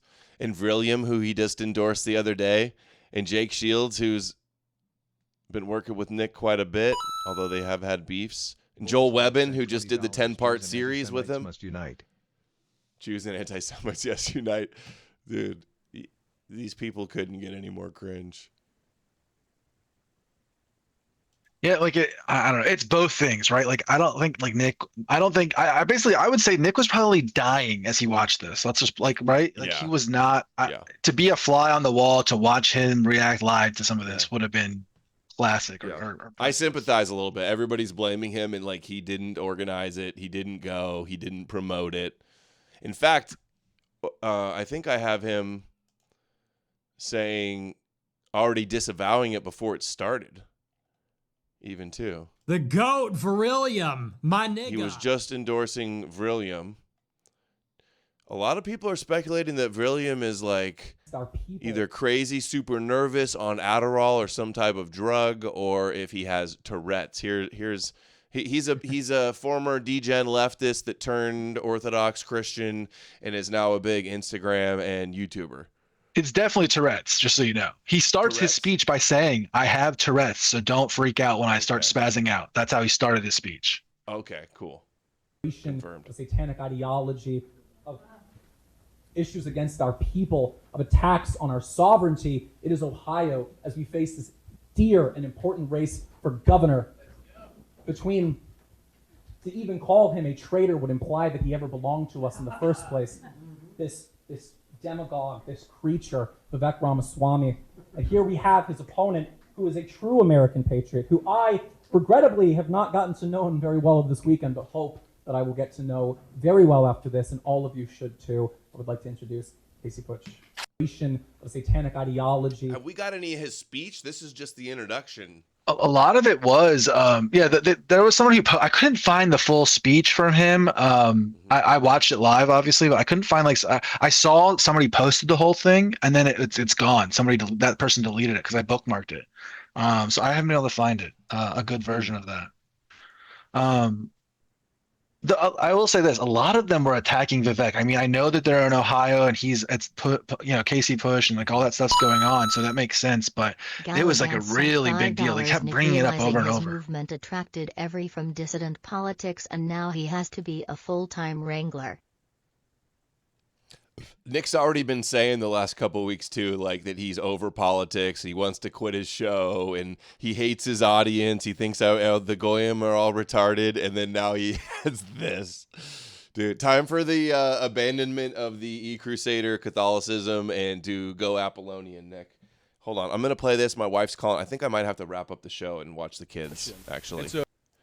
Absolutely. And I also do want to say, I want to call on people within the America First movement. If you're dividing the movement, you're just as bad as the Zionist scum that are dividing us. You're just as bad as people accepting the money. Yeah. So when we see events like these, we need to unify together. If you want to be the so-called leader of the America First movement, then step up and be the leader. Otherwise, do not divide the movement. We need to make this movement strong. We need to make this a real movement and get rid of the dead GOP rhino. We need to get together, unite, and stop dividing each other. Events like this is what's going to bring this party together, give us strength, and actually give us a fist to fight against Zionism. So we need to get together. Public sentiment is shifting, and it's been very noticeable the past couple years. I think for me, my deconstruction journey began after October 7th, and I feel like that's true for a lot of people, actually. That's when I started asking questions. It's all a bunch of newbies, new October 7th newbies, new heads, like we always say, and they're all here admitting it. Isn't that crazy? Yeah, they pitched that as like it's a good thing. And meanwhile, they're gonna tell us like that we're destroying this thing that was like. Yeah. Stop infighting. Like the new people showing up to the club and saying, "Hey, stop infighting," and gatekeeping that you got to be Jesus first if you're going to be a real America first anti-Zionist. Yeah. By people that just woke up 3 years ago and get everything wrong. All right, I do have to leave I have to close it in like 6 minutes. I just posted the one clip that we can't miss. It's the commercial clip that they did a Lego commercial clip and another part of it that you got to see. Okay. But everything else, I think we got through pretty much. I mean, there's some other stuff, but it's fine. Well, I can cover a little bit more of it. I'm sure the audience is dying for the rest, but Indomitably Base was there, and he's going to be on this week to give his insider spy breakdown. Infiltrator. He infiltrated for us. Disrupted the whole operation. Okay. Ramaswamy, get away from me. Your big ideas don't mean a thing to me. And your book that you wrote, it was kind of a joke. And the suits that you wear, they make you look broke. Your accent's fake. I can tell. So go back to the lab. We don't want you in the field. In fact, don't even run for it, 'cause we already got a governor. We got like half the budget for the conference was spent on this AI video. The food for the guests had to get cut so they could make this. They could generate this. This must go so hard if you're Arab or something.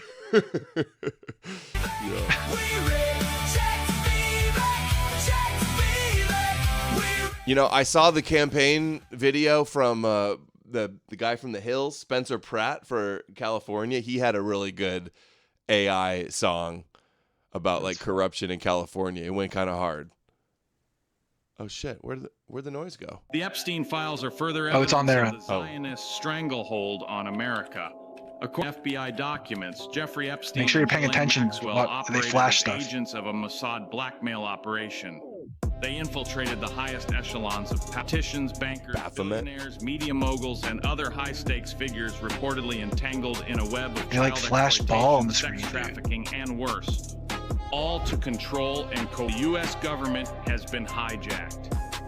Zionist lobbies, fake image, and push for war.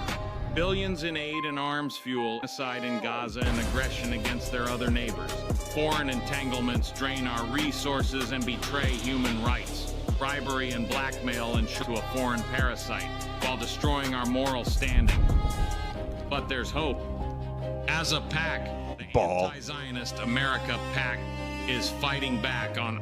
We endorse See who that is? candidates who put Rechtenwald. Yep. Candidates reject Zionist lobby money. They will. Dude, why are we doing the ball shit, guys? Talk about not completely missing the mark on what the issue is. Foreign military and peace. Reclaim our national dignity, sovereignty, and humanity. Join this broad grassroots coalition. Go to ASAPAC, donate, volunteer, and build the movement. End Zionist control. Support ASAPAC today. Donate, Hey, this was that guy. Look. Yeah. That's the guy we watched. I was just thinking this because I remember he was going to come up. I was thinking like, oh, I wonder how much LaRouche is involved with ASAPAC. That would be an interesting thing for me to research. I just wrote it down on my to-do list. This person looks America first. Well, I watched this when the day that happened. He went on Jimmy Dore's show right after. ASAPAC today.